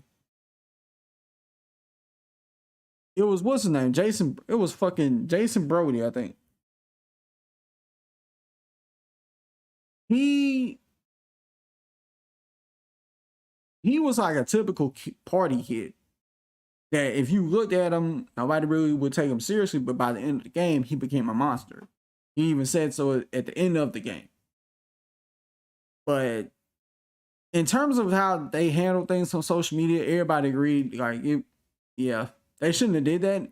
But apparently, that was Deep Silver running that account, not any official dev on the game, which is nuts. They just hung their ass out to dry. They really had it out for Volition. The studio replied with a GIF saying, "Haters gonna hate," which account managers deleted shortly thereafter. Another response from the fan elicited a hard stance comment from the game makers. "We are not backing down on this game," read the tweet that went on to acknowledge the shock reaction. Yeah. Backlash aside, business proceeded as usual on the marketing front for Saints Row. And on the surface, the project sounded promising in many ways. It the did. team had taken inspiration from a series of modern action movies to reinvent the brand. Baby Driver informed Saints Row's driving performance. The overhauled combat system borrowed from John Wick's style and brutality. Hell no. Hobbs and Shaw's influence broke through via the reboot's more over-the-top qualities. But gameplay showings and marketing speak They had some hardly over-the-top changed moments. the minds of those who'd written the game off. Not even the delay out of its previously scheduled PC and cross-gen console release in February 2022 didn't alleviate the community's lack of confidence. Golf is hard enough. When you add all of this off-the-course stuff, the game can become impossible. Saints Row franchise has existed and done so many amazing things. Where do you go from there? It's kind of hard to figure out. Naturally, we looked at all the things that we've done in the past. But the more we did that, the more we started to discover we're actually blocking ourselves from the massive creativity we have at the studio. Jim Boone penned an update in November 2021 informing the public that Saints Row's due date had been postponed to August 2022. The message emphasized Volition's mission to create the best Saints Row game yet. Ambition it wouldn't manage if the game arrived as previously scheduled. Doing the vision justice required a protracted production cycle, Boone added, before insisting the story, characters, and everything else shown publicly would remain intact. From the outside looking in, this bit seemed an attempt at preemptively mitigating accusations of fan Now, I didn't pressure mind forcing the doing studio activities to alter like this. course. I thought that was pretty Internally, the fun. desire to achieve a higher standard of quality But it was cited as the inconsistent. reason for the months-long delay. The PC and cross-gen console release didn't reflect these goals, though. A fun sandbox environment and robust customization options had no shot of ameliorating Saints Row's myriad technical bugs, outdated gameplay mechanics, and subjectively bland storytelling, all culminating in the franchise's worst reviewed installment. The reboot's sales figures similarly failed to meet internal expectations, impacting Embracer Group's return on investment projections for that fiscal year. Consistent updates polished the experience over time, and post-launch DLC support extended the title's life by a measure of months. Sadly, it wasn't enough to keep the brand or its creator afloat. In a year haunted by the constant churn of layoff-related news stories in the gaming and tech industries, the death knell rang for Volition Inc., one of the industry's oldest development houses. Embracer shuttered the firm in August 2023 for restructuring purposes, approximately 12 months after Saints Row's divisive return. As the legendary studio bid farewell, pundits and enthusiasts reflect. I'm not gonna lie.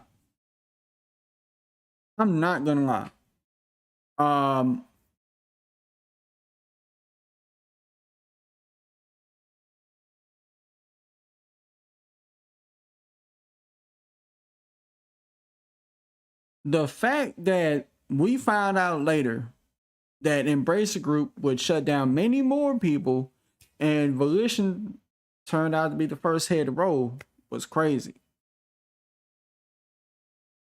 Honestly, if they had because everybody was like, oh, it made sense for them to get shut down, woo.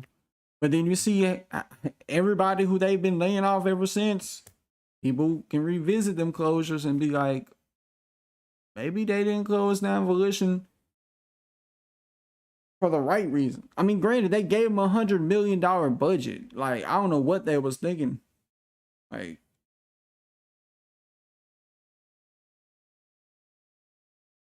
on what had gone awry. The failure of Saints Row's unexpected final curtain call, of course, contributed to the sudden cease of operations, but many would argue that such a fate had long been nipping at Volition's heels. Speaking to Polygon on the Saints Row 4 press tour in 2013, Jim Boone and design director Scott Phillips lamented the close calls the company faced when under THQ's tutelage. For one, the financially disastrous release of U-Draw had canceled out Saints Row III's astounding sales figures with respect to the publisher's earnings. Phillips suggested this had become a pattern, that no matter how well Volition performed, its achievements were often overshadowed by THQ's failures. Boone admitted the studio faced uphill battles removed from outside influence and, consequently, lost quite a bit of money. Agents of Mayhem later demonstrated that very fact. However, Embracer Group's overzealous multi-million-dollar purchases in the span of a few years did not a healthy company make, considering its unprosperous output. So while many contributing factors hammered the final nail in the fleur-de-lis-shaped coffin, including the alienation of fans with Saints Row 2022, some may struggle to see Volition and Saints Row's fall as anything other than a repercussion of the industry's obsession with growth and consolidation. Yep.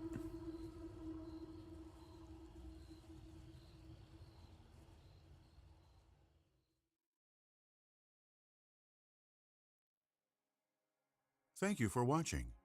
We'd like This was a good video from gamers. Y'all go subscribe to them. I will say though, like Flippy did make a video about this whole thing, shedding insight as to why they even got shut down in the first place. I think it was unfortunate because it seemed like Deep Silver just set them up to fail, and Embracer just set the bar incredibly too high. Like they could have did something like have a budget of, I don't know, because I think it still managed to make or sell a couple million. They could have had a budget of, I don't know, $500,000, maybe $600K, and they would have had a better ROI. But Embracer Group didn't give a fuck. But yeah, that's it for the stream. That's it. Thanks to everybody who came through, watched however long you did. I'll probably end up doing another stream next week around the same time, so be on the lookout for that. And I got a video about to upload shortly, so keep out for that. But yeah, till next time, I'm gonna holler at y'all later.